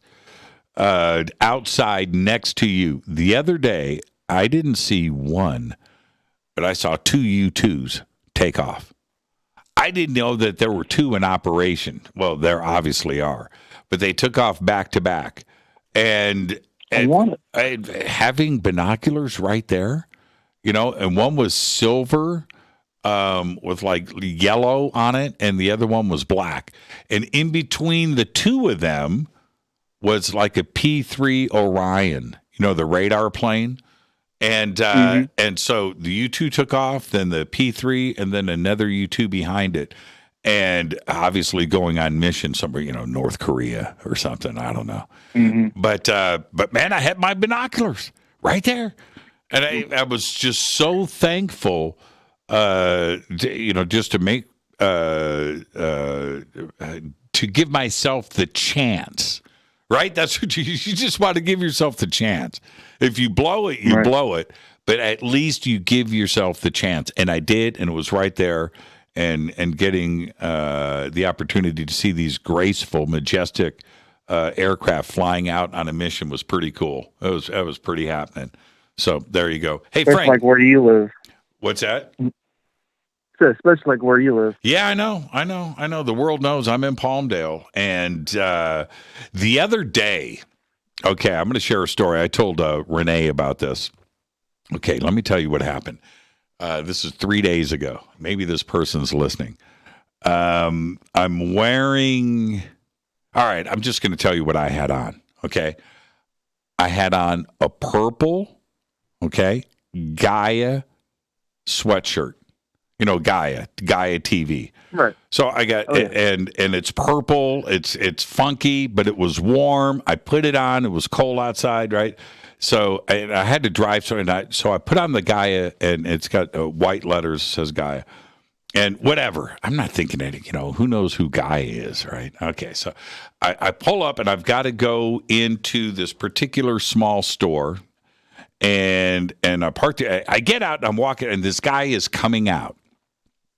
And he opens up the door for me, and he looks at my shirt, and he goes, Gaia, cool. Right? And I was like, all right. And he goes, Mr. Church. And I said, what? And I turned, he goes, yeah, man, I heard you're in Palmdale. And then he kept walking. Right? And I was like, I'm standing at the door. Like, that was the craziest thing. First, he, to notice the sweatshirt. But then to have him go, Mr. Church, heard you were in Palmdale. Mm-hmm. And he kept walking. And Al would have loved to have shook his hand and said, what's up? But he just left. Left me standing there. It was trippy, man. It was trippy. So I'm in Palmdale. There you go. Well, I've heard they do walk amongst us, and you wouldn't even know the difference. So, hey, Frank, enjoy your weekend. Anymore? Enjoy your weekend, my man. Thank you for the phone call. All right. Oh, something real quick. Yeah.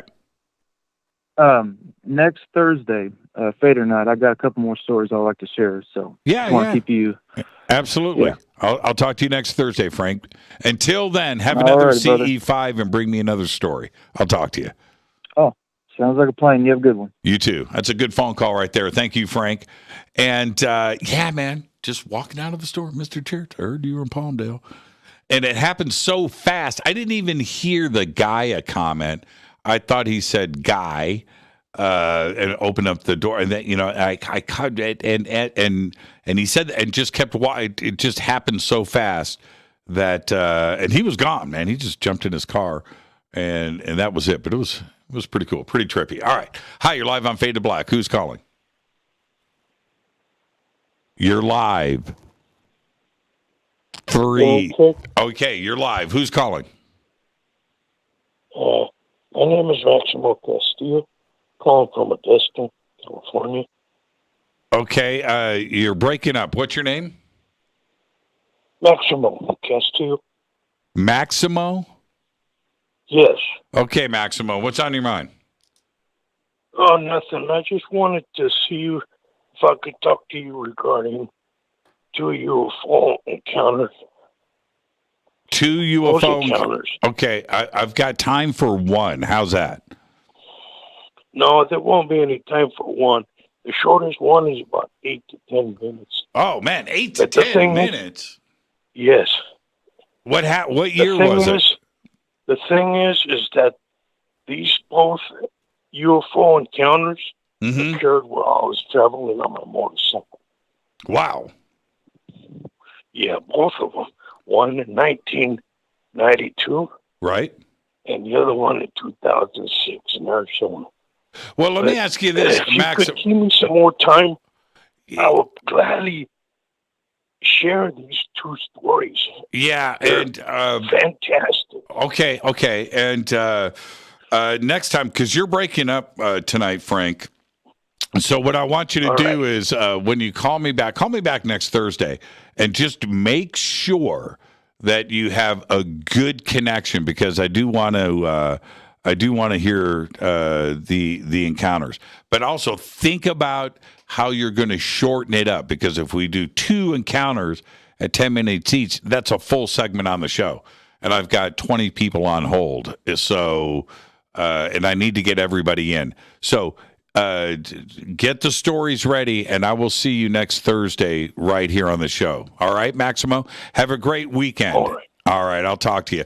And, breaking up badly there, Maximo. And so just make sure that you've got yourself a decent little connection. These days, and this is really the truth, these days, nobody's got a landline. I totally get that.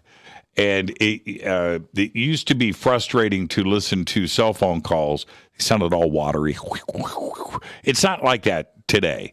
When you got a solid cell phone connection, it's great. But when it's bad, it's bad. And it's still bad radio today if you've got a bad cell phone connection. So straighten that out, Maximo, and I'll talk to you next Thursday. And I don't need 2 10-minute encounters, but I'll take 2 3-minute encounters. So just condense it down and get it ready, and I'll see you next Thursday on the show. With that, I got to take a quick break. If you're on hold, stay right there. I will get to all of the calls. This is Fade to Black. I'm your host, Jimmy Church, 747-228-2051, 747-228-2051. This is Fade to Black.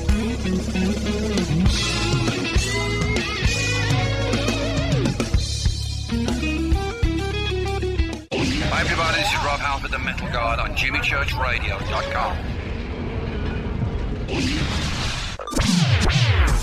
Your 1 million gigawatt paranormal powerhouse, KUNX-DB, the X.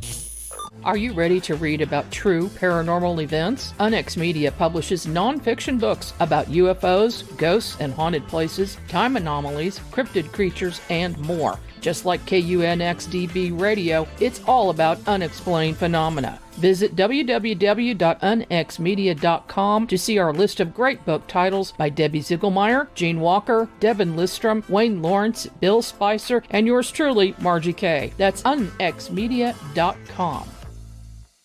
Why is it we're not very good with our health regimen until it's too late? We don't put oil in the car until the engine blows up. When the body's out of balance, your health is not so good. Give your body some love. Log on to getthet.com. That's getthet.com. Try our Life Change Tea, which cleanses you from harmful intruders. A clean colon is one of the ways to bring the body in balance. We also carry organic supplements to help you get where you need to go. So do your body a favor. Log on to getthet.com. That's getthet.com. You can even visit our sales page to save some dough. Does anybody call money dough anymore? Anyway, if you're looking for short, helpful health tips, go to YouTube and punch in Health Matters Now. That's Health Matters Now. So, log on to getthet.com, shop, get balanced, then learn some cool tips at Health Matters Now. You'll be glad you did. That's getthet.com. This is Jimmy Church of Fade to Black, and I only drink Fade to Black blend coffee from River Moon. Just click on the River Moon Coffee banner at jimmychurchradio.com. Promo code F2B Blend. This is the only way forward. This is Fade to Black. Make contact. When you're in the house for longer periods of time, you can see them flying or running across the floor. Ooh, yuck. They're unhealthy, gross, and disgusting. Bugs. I loathe bugs. We keep a clean home, but occasionally bugs show up. Well, I found something that is tougher than bugs. Orange Guard. On contact, it kills hidden bugs, including ants, roaches, and fleas. Plus, Orange Guard is a residual repellent. All of the ingredients of Orange Guard are on the FDA generally recognized as safe list. Orange Guard may be used around food, humans, and pets. It comes with a 30-day money-back guarantee. Orange Guard. Available at orangeguard.com, Whole Foods, and Ace Hardware. Gold loves chaos, uncertainty, and disarray. History shows us what gold does when people aren't sure about the government, the stock market, their jobs, or their retirement savings. Our national debt is skyrocketing. Gold and other precious metals are a defense measure against inflation and a stock market that might take years to recover. So what can you do right now to protect yourself? Call United Gold Group. We offer gold and other precious metals delivered securely within 72 hours. Are you worried about about the stock market? We can also help you set up a real gold or silver IRA or a 401k. Safe and secure. United Gold Group makes gold ownership affordable. Call now and get up to $2,500 in free gold or silver with a qualified IRA. Call 800-753-8534. That's 800-753-8534 or visit UnitedGoldGroup.com.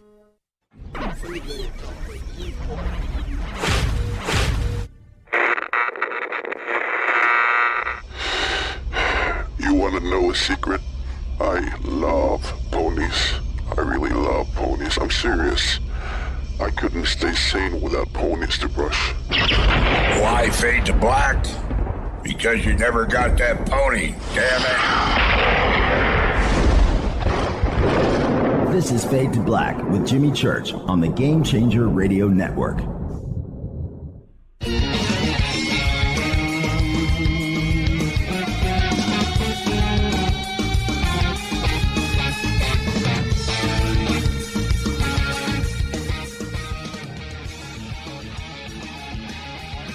Welcome back, Fade to Black. I'm your host, Jimmy Church. Thursday night Fadernight Open-Lines all night long. 747-228-2051. 747-228-2051. Let's just go straight back to the phones. Hi, you're live on Fade to Black. Who's calling? Hey, what's up, Jimmy? This is Dave and Lori from Lakeland, Georgia. How you doing, Dave? How you doing, Lori? Doing good. Just listening to Fade to Black. Right on. What's on your mind tonight? I've been having a lot of thoughts and just thinking about this, the whole Bigfoot, the Bigfoot thing and stuff like that. Because before I didn't really get into it much. Right. And then I started to look at a bunch of videos and listen to a lot of different things about it. And I've been coming to this stopper, I guess I could say, about what it is. And to me, it's almost as if it's like a predator for sure. And my thing is, I don't know if it could be the old Neanderthal or that whole thing, or if it's something like before human sapien, something like that. And also the whole biblical aspect of it, fallen angels, giants and whatnot, And I've always wanted to hear your take, your thoughts on that, Jimmy, about what you think of the whole Bigfoot idea and what you think it could be. Oh man, for me, that's like a whole show. That's like a whole show, dude. I mean, it's the thing is,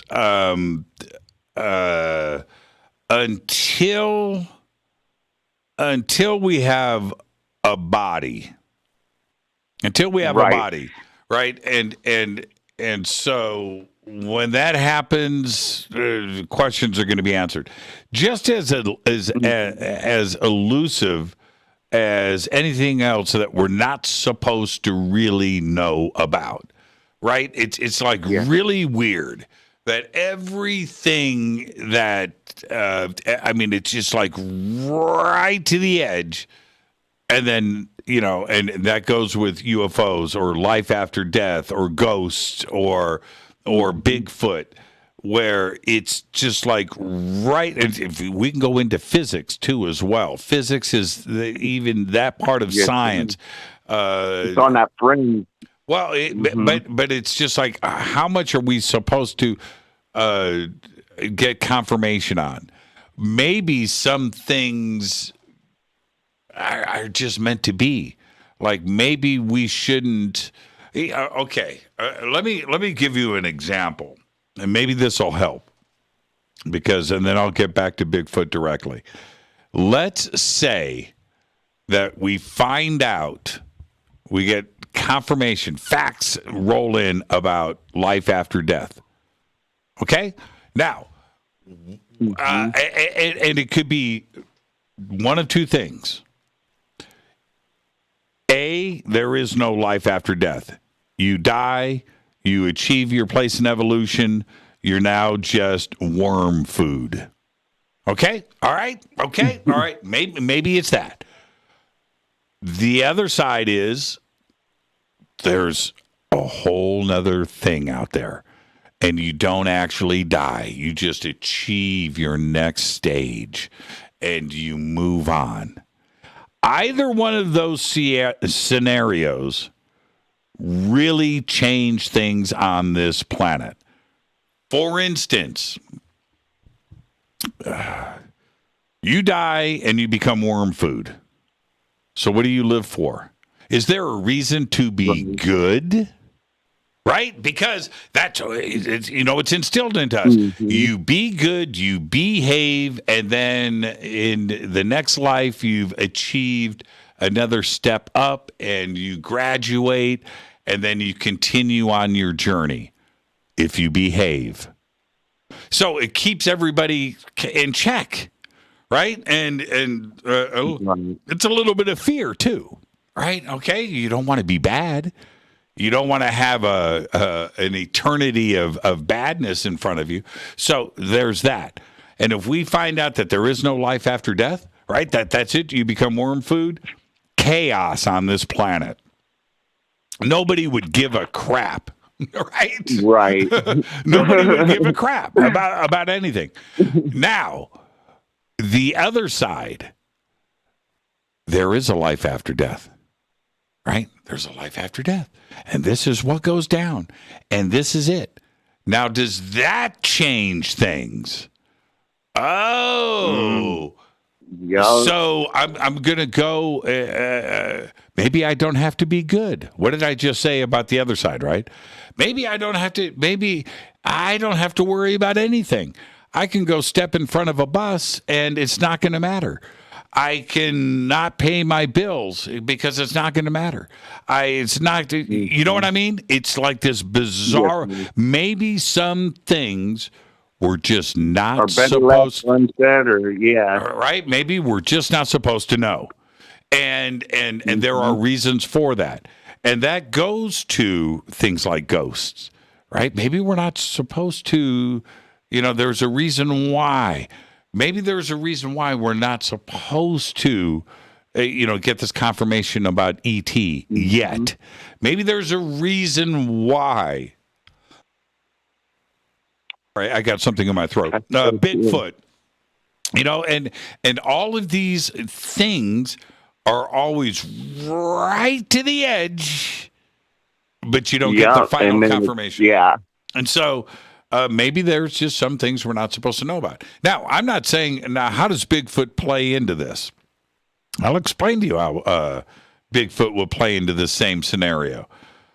Maybe Bigfoot is interdimensional, right? And that's why we haven't found a body. And that's why Bigfoot can appear and disappear. And that's why this and that. I was thinking the same thing. Like, they're always like, have orb sightings and stuff like that, and with it, like, there's a connection there probably. Well, and so, which is back to my point, though, that if we find out that Bigfoot is interdimensional, and then suddenly then that means this, and then now that would also confirm this. I see. Okay, right? Yeah. Maybe we just aren't supposed to know. Now, I'm not saying that that's a good thing. I'm not saying it's a bad thing, but it would certainly explain a lot. And it's just strange. Why? Okay, and here's the other, but here's the rub. Why is it that we can't prove that there is no Bigfoot? Right? Exactly. Why is it that we can't prove that there is an ET? Why is it that we can't prove that there isn't life after death? Why isn't that we can't prove the opposite? Right? It's the same situation on both sides. And so now let's just take it a step further and just say, why? Why is it that all of these things we can't get to a conclusion on? What's is this some deep philosophical, mind experiment? Well, in a weird way, it is. Exactly. Yeah, I see what you mean. Yeah. Or is it Now, and here's Now, here's why I honestly don't give a crap. Okay? It's not about these confirmations. I would love real disclosure, okay? But you know what I really enjoy? I enjoy the journey. I really do. Exactly. And do I want the journey to end? Right? Would I want the journey about the afterlife and life after death or right, ghosts? Then once it ends, and then it's like we have no hope for nothing or something, I guess, in a way. Like we have no, But it's also fun. The journey is fun. It's fun. Man, it's friggin' fun. Do I want to find out about how the pyramids were built? You know, I do, but I don't mind if I never find out because the journey is kick-ass, right? The journey of that. You know, I mean, do I really want to find out about the mysteries of Machu Picchu? Do I really want to know the answers to the Mayan culture or the Olmecs? Do I really want these answers, or do I just want to continue on the journey and learn and just get exposed to the, you know, so it's not so much the end. That's a good way of thinking about it. That's why I enjoy it. You know, now, okay, so we get confirmation on Bigfoot, or we get confirmation on disclosure and ET and stuff. Sure. Now we get to where are they coming from? Oh, we found out where they were coming from. Okay, so now how do we reach out and contact them?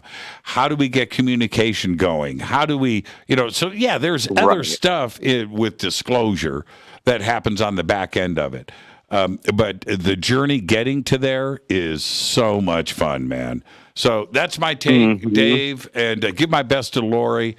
And let's continue this journey. Yeah, let's continue this journey together, my man. Thank you so much.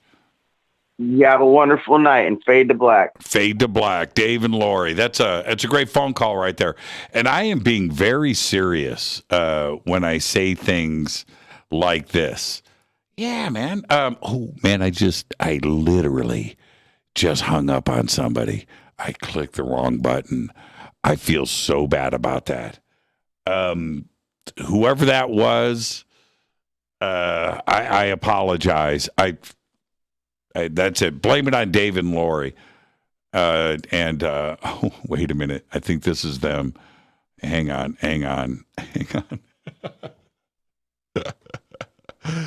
Oh, man.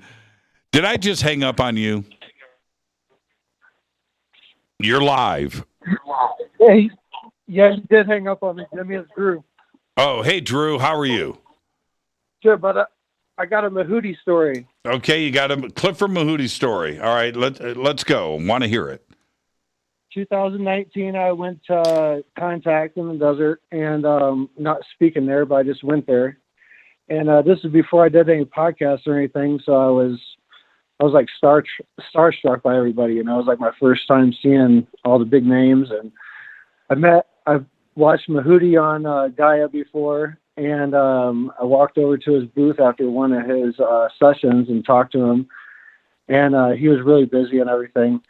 But he had a drum there, and I was like, "Hey Clifford, you mind if I sing you a song? Like I'm a sun dancer, I know native songs." He's like, "Sure." So I sung him a song, and every time our relationship continued over the years up until I haven't talked to him in a couple months, but every time I would call him and talk to him, I'd be like, "Hey Clifford, this is the sun dancer from Contact in the Desert that sung me the song." And he'd be like, "Oh yeah, Drew, yeah, now I remember you." But after that first time I met him, that next morning we had breakfast. He invited me to have breakfast with him the next morning. He's like, he was getting ready to go. It was like the last day of the conference. He wasn't speaking that fourth day, so he was leaving that day. And he's like, "I got to leave. I got someone coming picking me up, this, that, and the other." And he's like, "Ain't got much time." And it was like 3.5 hours later in this breakfast that we finally got done. He got up and we gave a hug. And yeah, that was my only time meeting him in person, but we talked several times over the phone. That dude had a wicked sense of humor. Yeah, he was awesome. And the thing that I always appreciated about Clifford, and especially at conferences, was that he would take the time to talk to everybody, and he just had the most amazing smile, and his presence at conferences. Because I would, and I saw this happen 50 times, not just once, but when he walked into a room. The room lit up. When he walked down a hallway, the hallway lit up. He had this ability to immediately have everybody's focus in happiness on him and into the room. And it was just incredible to see him do this. And he didn't have to talk, and a lot of times he didn't. He would just walk in. Room would literally become brighter.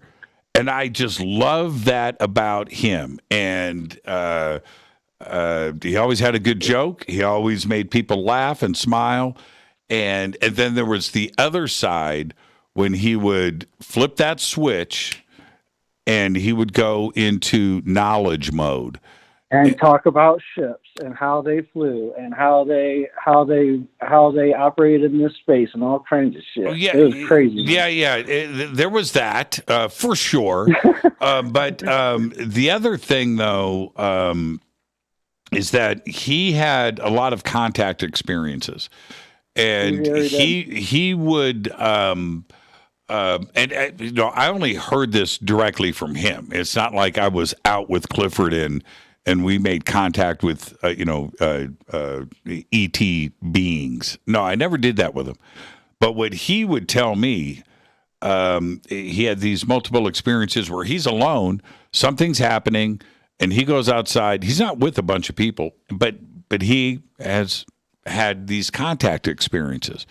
And he would and he would share these with me. And I was and coming from him, that always had an alternative meaning. So if I, which I haven't, but if I woke up in the middle of the night and I was drawn to go outside and there's a craft there or some beings that wanted to meet me, I would have a different perspective. I would look at it differently. It would be more like a Carl Sagan, Steven Spielberg science fiction moment for me. And I'm going to look at it. For Clifford, this was about humanity and about the earth and about Gaia and about the Earth Mother and a relationship that has gone back for thousands of years. And he is going to communicate it and look at it in a different way, which is the way he always relayed these back to me. And I would just absolutely hang on every word. He was an incredible guy. Hey, thank you so much for sharing that, Drew. And I miss him already. I seriously do. I really do. The dude was so funny, man. And when the one thing about the conversations with Clifford, if you were talking to him, he had a way of, when you were talking, to bring stuff knowledge out of yourself. Like I noticed when I was talking to him at breakfast, like there was stuff coming out of me that I didn't know. I never talked about it before, and I didn't know where it was coming from. But it was something about being in the presence with him. He made you feel comfortable. He made your energy feel comfortable, and it opened up a knowledge base that that I know for me personally that I didn't even know I had at the moment. And as far as the star beings, and especially his tribe in that area of the United States, those tribes in the Southwest, they definitely have never, the belief in ET and our Star Brothers has never left the teachings. So it's it's nothing that they have to relearn. It's nothing. Most tribes, it's nothing that they have to relearn. The white German Christian Orthodox belief system, we have to relearn it. But these old ways, they don't have to relearn any of it. Yeah, it's never been hidden. Well, yeah. There's certainly that part of it, and that's the thing with the native elders, like Clifford, where this oral history is handed down from generation to generation, and and we need those the possessors of that knowledge, not only to let us know, but for them to turn around and hand it down to the next generation. And that's why he was so important. And like I said, I miss him already. Hey, Drew, enjoy the rest of your weekend, man. And thank you for sharing that with us.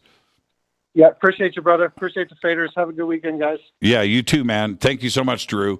I miss him already.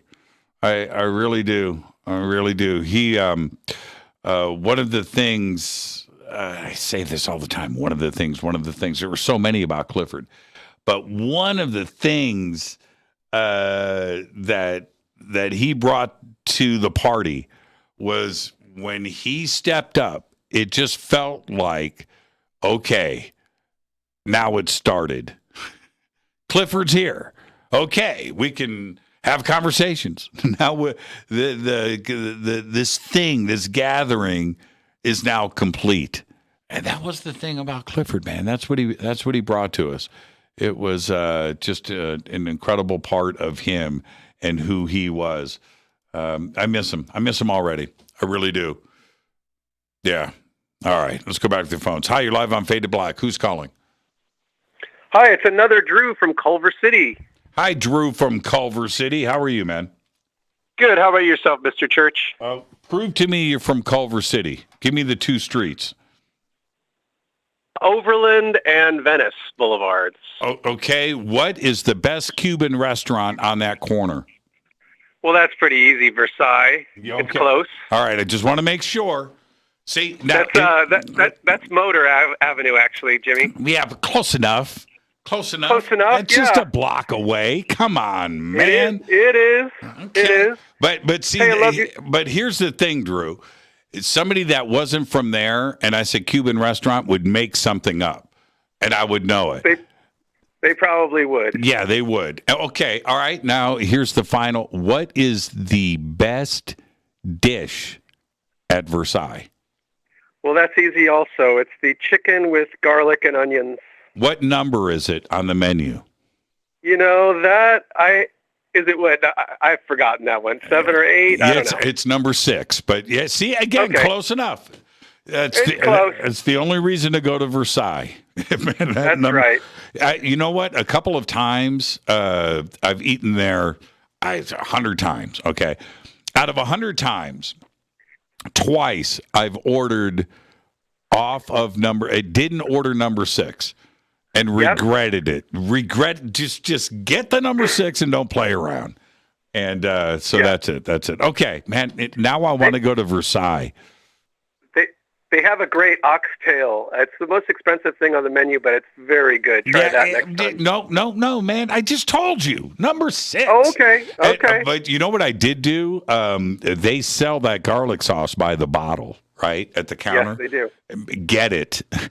That stuff is unreal, man. It is really good. Yeah, put it on anything. Okay. Man, I want Versailles. Next time, get it heated up. Ask them to heat it up. It's always really good when they heat it up on the side. I always like to have it on the side. Man, why? How come? Let me ask you this. I know that you called me. How is it that they make onions taste that good? Right? I mean, what is going on there? It's incredible. I mean, garlic and onions, and you just want to just eat it with a spoon and just sit there.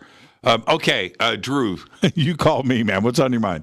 Yeah, I do. I'm a longtime UFO researcher, and I also research cryptids and paranormal, etc., conspiracies, such. But it all started for me. I grew up in the Valley, in San Fernando Valley. And it all started for me when my dad took me to a double feature at this movie theater on Ventura Boulevard. And get this, Jimmy, there was a double feature. It was Legend of Boggy Creek about the Falk Monster. Mm-hmm. And the feature film was Chariots of the Gods by Eric von Däniken. That's a good day. And I turned to my dad. You know, you look up to your dad and you think he's going to give me the wisdom of the world and et cetera. I turned to my dad coming out of there. I was about 10 years old. I'm 61 now, so you and I are close. Right. And I said to him, Dad, could that be real? And he said, son, it very well could be. That's good enough. That's good enough. It's pretty honest, actually. That's pretty good. And from then on, I was just really obsessed with UFOs. Now, moving ahead in time, when I just got my first car, I got this great 1969 Mercury Cougar, and there was a place up, I was 17 years old, 1977, I think it was, and there's a place that we used to take our girlfriends up in Mulholland. And picture this, there was a cul-de-sac, and between the cul-de-sac, at the end of the cul-de-sac, there was a driveway that went through to this empty lot. And literally this empty lot looked out over all of the Santa Monica Mountains, not on the valley side. Right. And we used to bring our girlfriends up there and party and get in the back seat, and you know all about that. And that's what we used to do. And so one night I was up there with my girlfriend, and we got in the back seat, and then all of a sudden we see this huge light, this white light. And we get out of the car, and it was a crescent-shaped moon that night. And at the tip of this moon, Jimmy, no lie, there was a huge white sphere, and it was absolutely enormous, and it was illuminating the whole ground and all the hills around it, basically. And we're like, what the hell is that? I mean, and since I had this sort of interest in UFOs, I was just like, that's a UFO. Right. Now, I got in my car, I started it up, it all worked. There was nothing, like Close Encounters or anything like that. But this was hanging in the air at the tip of this crescent moon, so we knew it wasn't the moon, but it literally was the brightest thing in the sky, and it slowly moved across the sky and disappeared towards Malibu. Now, we all know that we believe that there's an underwater base off of Malibu. I'm sure I've heard a lot of your guests talk about this, and that's why I believe that LA is a true hotspot for UFO activity. I agree. Everything that you just said, not only do I agree with, but you're correct. But probably more important than everything else about the UFO that you just said is that, man, you grew up in LA during the coolest period ever, and you were able to park on a cul-de-sac on Mulholland Drive where there are none in existence anymore. You were parked on a piece of property that is probably worth $50 million today, and those places don't exist anymore up there, and you were able to experience that growing up, and I am fully jealous, man. You're in my neighborhood, and I spent 25, almost 30 years in the Valley, right? So just like you, I know every street, every business, everything, every school, everything from Glendale to Camarillo, right? Just like you, right? Well, we all, that's what you do when you grow up here. And for you to relay that story to me, I am just fully jealous, and I know that it just must have been amazing and what you witnessed and stuff. But you couldn't do that today, and you were able to do that then. Extraordinary, Drew. Extraordinary. I was. And just to add to this, I don't want to brag or anything, but actually I grew up in Bel Air first. Okay. And I had some well-off parents. My mom actually was a movie star. You want to tell us who she was? Yeah, her name is Janet Blair, Blair. And she did movies with Rita Hayworth, Cary Grant, Rosalind Russell, Glenn Ford. So I was really a privileged kid, and I never took it for granted. I always knew that I was very lucky. Get this, my next door neighbor was Sandy Koufax, and my other neighbors were Wilt Chamberlain of the Lakers, Mike Nesmith of the Monkees, and later on, before we left, Lee Majors and Farrah Fawcett moved on our street. I lived in a private drive off of Mulholland Drive. I'm looking at your mom right here, and wow, she, man. She's a looker, huh? Oh man, that's beyond the definition of looker. But She lived till she was 85. Yep. Wow, incredible. Yep. Incredible. And my mom had a sighting up there in, just to dial back into our subject, my mom actually, we had this great gazebo. Sometime I'll be able to send you a picture of it or whatever. I'm also on your Facebook group, Fade to Black. So I just got on there, got accepted. So, but we had this gazebo, and we were at the top of the hill, Jimmy. I mean, there was no higher lot. You were talking about 50 million. Our lot now is a $40 million lot. Right. And maybe 20 million without a house. Right. And we looked down over everything. And we could see on a clear day, we could see Catalina and everything. And like I said, I never took it for granted. I always knew that I hit the lottery. And I literally physically looked down upon all my friends that were below me. And the only other lot, which I want to add, was Wilt Chamberlain's lot just across the way. And in World War II, they used to have a military installation there looking for Japanese submarines that would come into Santa Monica Harbor. And they had this, military installation, and they built Wilt Chamberlain's house right on that lot. Yeah, that's what I heard. Yeah. That house of his had the view. The real view. So your mom starred in I Love Trouble. Yeah, her first big movie was My Sister Eileen with Rosalind Russell in 1942. And she was the Fabulous Dorseys and The Fuller Brush Man. With Red Skelton. Yeah, that's crazy. I love that movie. So that's you like that? That's what everybody does, man. That was a great movie. She was in The Night of the Eagle. Are you kidding? Wow. That was called Burn Witch Burn. Yeah, Burn Witch Burn. Boys Night Out with James Garner. Oh man. Wow. Yep, Kim Novak, James Garner. Kim Novak, that's right. Yes. Jaza Gabor was in that movie, Jimmy. Wow, man. Wow. Yeah. Hey. My mom sung with Frank Sinatra and was on Dean Martin a couple times, Ed Sullivan 5 times, on the cover of Life magazine, Cosmo, Look. I mean, my mom visited the White House, met 2 presidents. I'm looking at a letter right here in my vision from Dwight D. Eisenhower, who also was very prominent in the UFO story, as you know. Yes. And my mom campaigned for him, and he wrote her a beautiful letter, and my dad had it framed here. I have it right here looking at it. Wow, that's just incredible. That's incredible. I'm happy that you're part of the Fadernight family, and thank you for sharing all of this. Your mom, I'm looking here.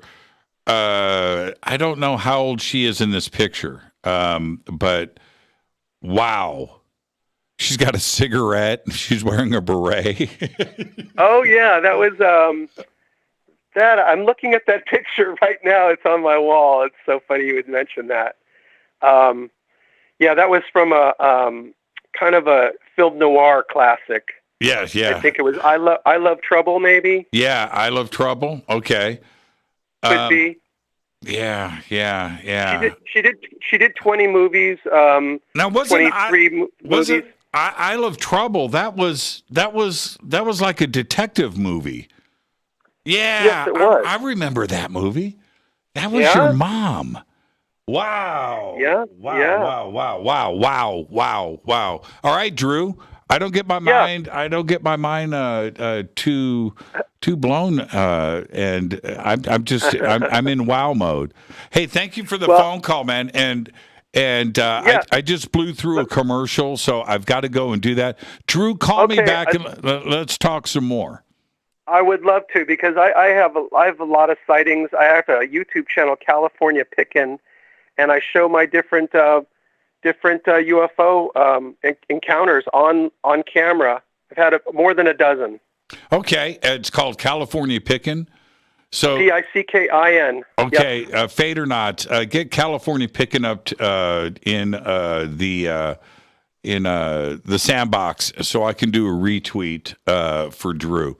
Drew, call me back, Jimmy, my man, and shoot me an email, okay? I will. Love talking to you. Right back at you, man. Thank you so much. Fade to black. Fade to black. Okay. I've got nothing. Thank you for that, Drew. And California Pickin'. And somebody get that up in Twitter for me so I can do a retweet. Plus, I want to go check out Drew's YouTube channel. This is Fade to Black. It's Thursday night. It's Fadernight. 747-228-2051. One segment left. 747-228-2051. I'll be right back.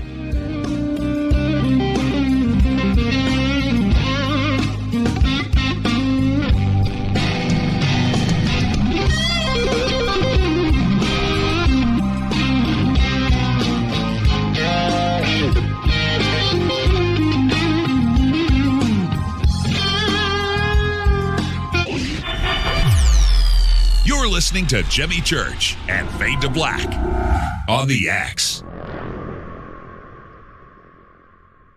Hey, what up, y'all? It's your girl Vivica Fox here, and you are listening to my boy Jimmy Church on jimmychurchradio.com. Despite popular opinion, reading a book will not make you smarter.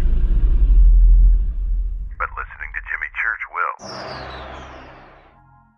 This is Jimmy Church, and I personally invite you to the 2022 Conscious Life Expo this February 4th through the 7th, live at the LAX Hilton in Los Angeles, California. This year, we have the most exciting speakers, including Linda Moulton Howe, Jacques Vallée, Whitley Strieber, Adam Apollo, Billy Carson, Daryl Anka and Bashar, William Henry, Caroline Corey, Susan Slaughter, Daniel Brinkley, Sarah Breskman-Cosme, George Norrie, Gail Thackeray, and many, many more. I will be hosting all weekend long, including the keynote Ancient Secrets panel on Friday night, 5 vendor and exhibit halls, 3 floors of speakers, panels, and celebration. This is the biggest event of the year, and early bird passes are available now. Just go to ConsciousLifeExpo.com for the schedule, speakers, and information. That's ConsciousLifeExpo.com.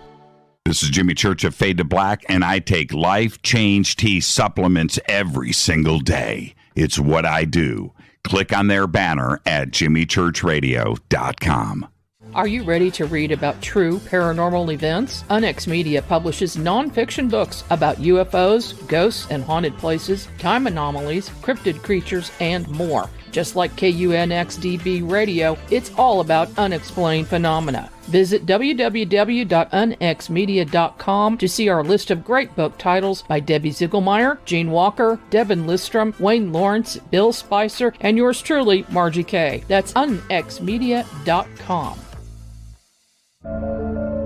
When you take the beans from Central America with dashes of Indonesian and African mixed in and then roast it to the dark side of Fade to Black, you create the ultimate brew of fringe.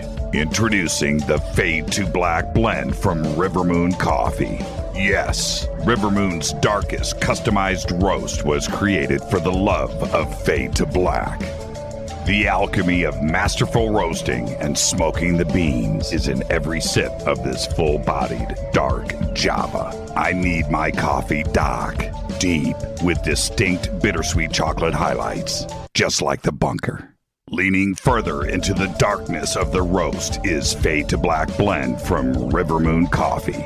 Just click on the banner at jimmychurchradio.com and use the promo code F2B Blend for 15% off of your order today. This is Billy Carson with ForbiddenKnowledge.tv. Forbidden Knowledge TV has just reached its 1-year anniversary. That's right, 1 year. And as a show of appreciation, we are giving all new subscribers a free 30-day trial of ForbiddenKnowledge.tv. That's 30 days to binge watch thousands of movies, documentaries, conferences, workshops, lectures, yoga classes, meditation courses, and so much more. So log on to ForbiddenKnowledge.tv from your computer or mobile device, or get the Forbidden Knowledge TV app on Apple TV, Roku, Amazon, iTunes, or Google Play today, and use coupon code 30daysfree. That's coupon code 30 days free on forbiddenknowledge.tv today.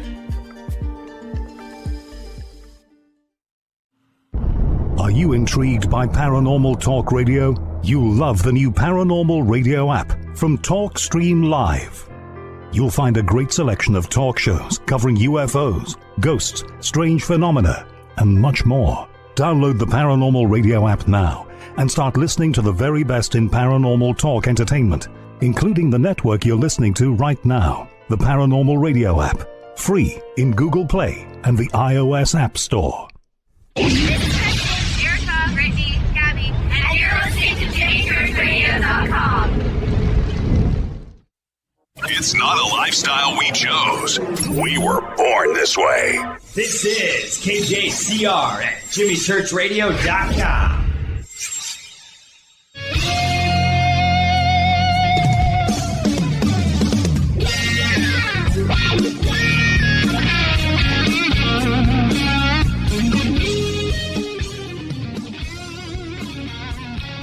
Welcome back. Fade to Black. I am your host, Jimmy Church. Drew, that was a great phone call, man. I mean, all the phone calls are great. I don't need to, but that, not because of his mom, because of Versailles.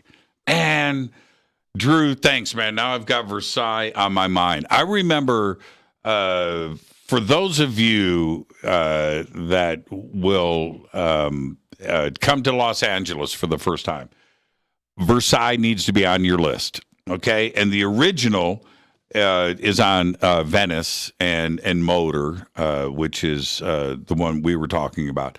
I remember I was with my girlfriend at the time, Kira, and her dad. And this is in the mid 80s. Anyway, I've never heard of Versailles. Never heard of it. And I go with her to go out to dinner with her dad, and we go to Versailles. So this is what happened to me. I'm putting you on hold. Just stay right there. Man, what is going on? So anyway, so her dad's name was Eric, and I'm smelling the food. Right, it's a pretty extraordinary experience. Anyway, so Eric goes, Jimmy, just order the number 6, and a waiter comes up, and he orders number 6s for the entire table. I'm not, Anyway, I swear on everything that I love and is holy, I watch what's going on, and everything comes. And I'm watching and I'm seeing how this is being consumed. And I do the same thing. And I take this bite of chicken with the garlic sauce and the onions all in one bite, put it in my, and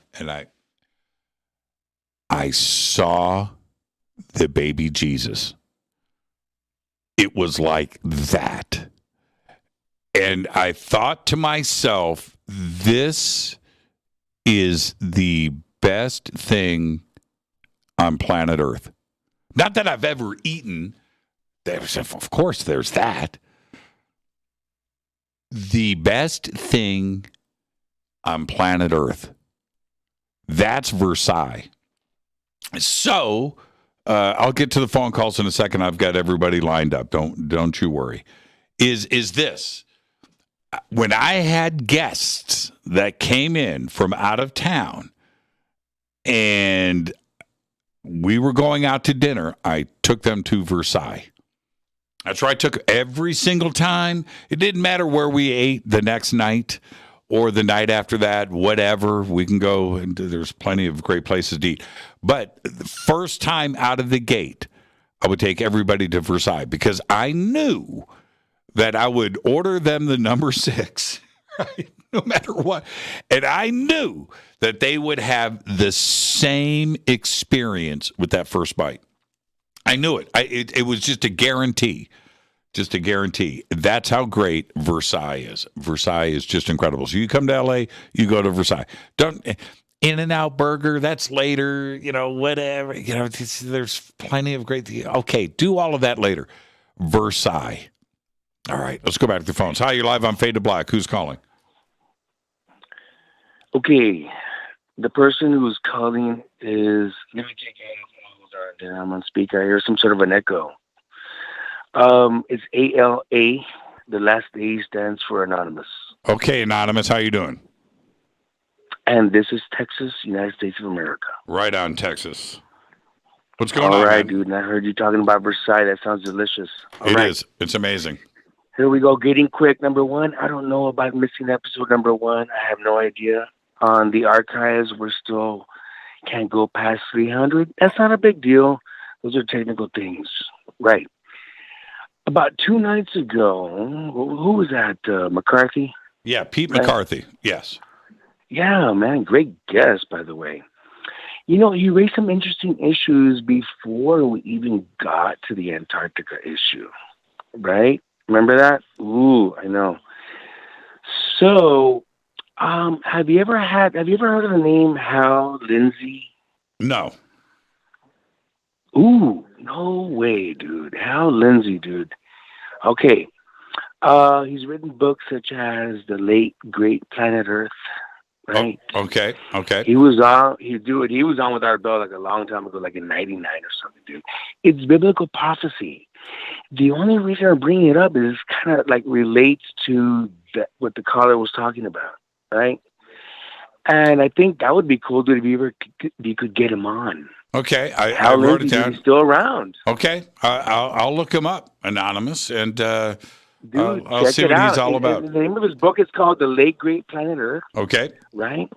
And it has to do with, it kind of all comes together, right? All the different flavors. So I don't know. I thought that would be cool if we could get him on there. Okay, I'll look him up. Anonymous, thank you for that. Hal Lindsey, The Late Great Planet Earth. Hal Lindsey, HALLINDSEY. Yep. Right? And he was on with Art Bell way back then, dude. Okay. I don't know, just maybe kind of relevant to the moment. And also, where's episode 1? I don't know. It's out there, and Renee chased it down. Now, apparently, anyway, it's out there. It's in our archives. It's also in Libsyn, so it is out there.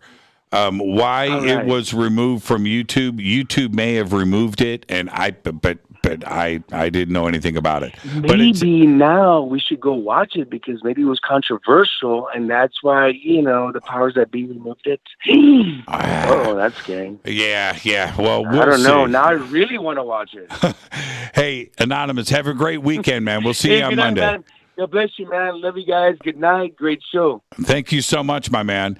And let me see here. Hold on. Let's see. This one is 10 seconds before the other caller. So that 10 seconds will get you on the show first.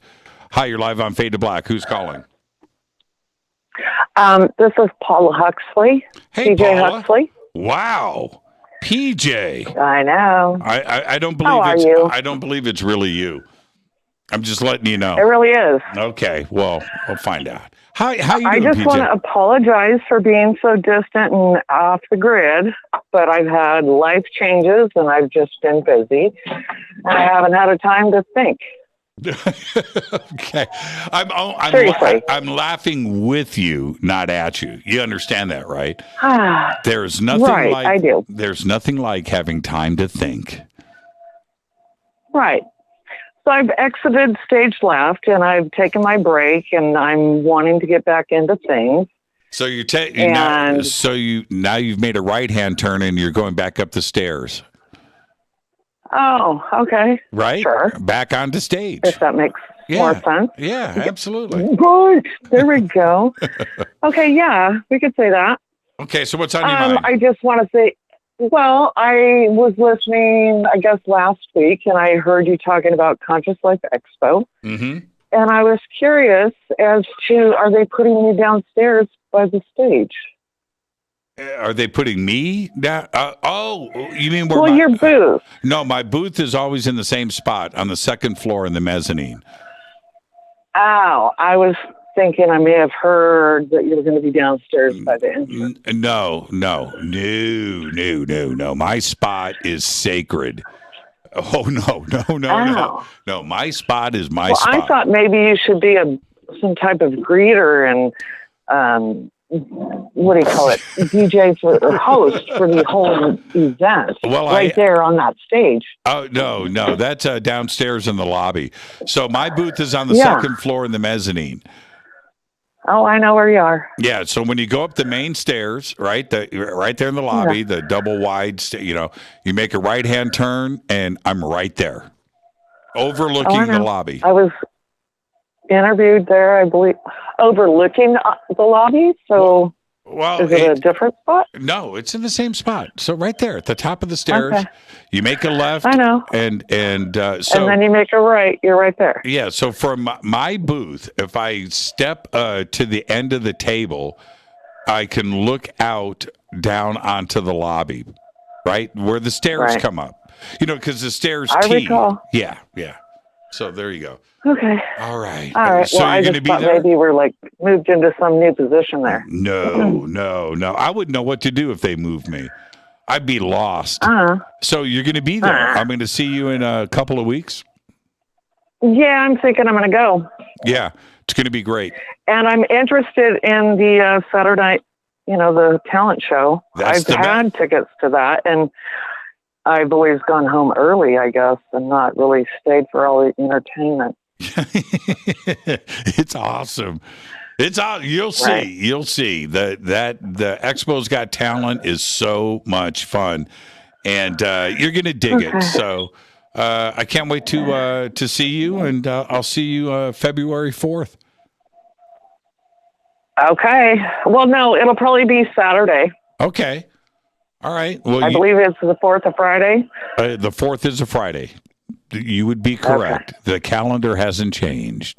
So you're arriving Saturday, which means you're going to be there Saturday night. Right. And I haven't seen, when Billy Carson speaks and whatnot. Last time I was there, Scott Walters. Oh, Paula just dropped. PJ, that wasn't me. That was you, Paula. I watched you drop off the screen. But I'll see you February 5th. That's one last call. Hi, you're live on Fade to Black. Who's calling? Hey, Jimmy. How's it going? This is Diego from Houston. Hey, Diego from Houston. How are you, man? We're doing pretty good. We actually spoke about 3 years ago. But I wanted to call you because I wanted to get your advice on a crystal skull. I'm in the market, and I'm actually on their website right now, and I wanted to ask you a few questions about Linus. That I have lioness. Yes. Oh, okay. All right. I was gonna. Yep. Okay. How are you liking it? Wow, she's beautiful, man. Let me go. She's way over here. Hold on. All right.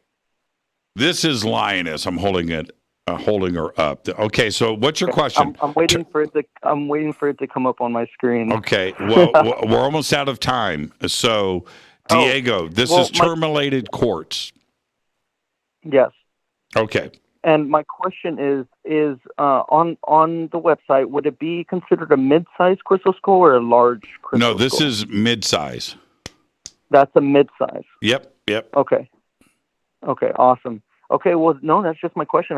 I wanted to see how you were feeling the energies and, if there's anything specific that you're feeling with it. Well, see, this is, when it comes to crystal skulls, and I have so many different kinds and types, but if you find something that is leaping out at you, and you resonate, that's just go there.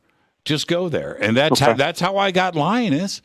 And there's so many different, and she just reached out to me. I had to have her. And, that's awesome. and when that happens, I make sure. I make sure. So I got really, really lucky with Lioness, but she's beautiful, man. So when you get your skull, use the promo code Jimmy. And thank you. Okay. Yeah, use the promo code Jimmy. But when you get your skull, send me pictures, okay? And post them there on Twitter so everybody can see. Awesome, Jimmy. All right. It was great talking. You have a great night. You too, Diego. Thank you so much. And we'll see you on Monday here on Fade to Black. What a great night tonight. Another perfect, amazing Fader night. And at the end of every Fader night, every week, I say the same thing. This is my favorite night of the week. And I just get to hang out. And you guys just make it perfect. Perfect. Now, what am I going to do tonight? I have got some very special, I'm just going to tell you guys what I'm doing tonight. I got some very special clam chowder. That is on the menu. Okay? And I am going to do Star Trek Discovery tonight. That's what I'm going to do. So as soon as I get off the air, it's clam chowder and Star Trek Discovery until I can't keep my eyes open. And I highly recommend that everybody do the same thing. Clam chowder and Star Trek Discovery. I am your host, Jimmy Church.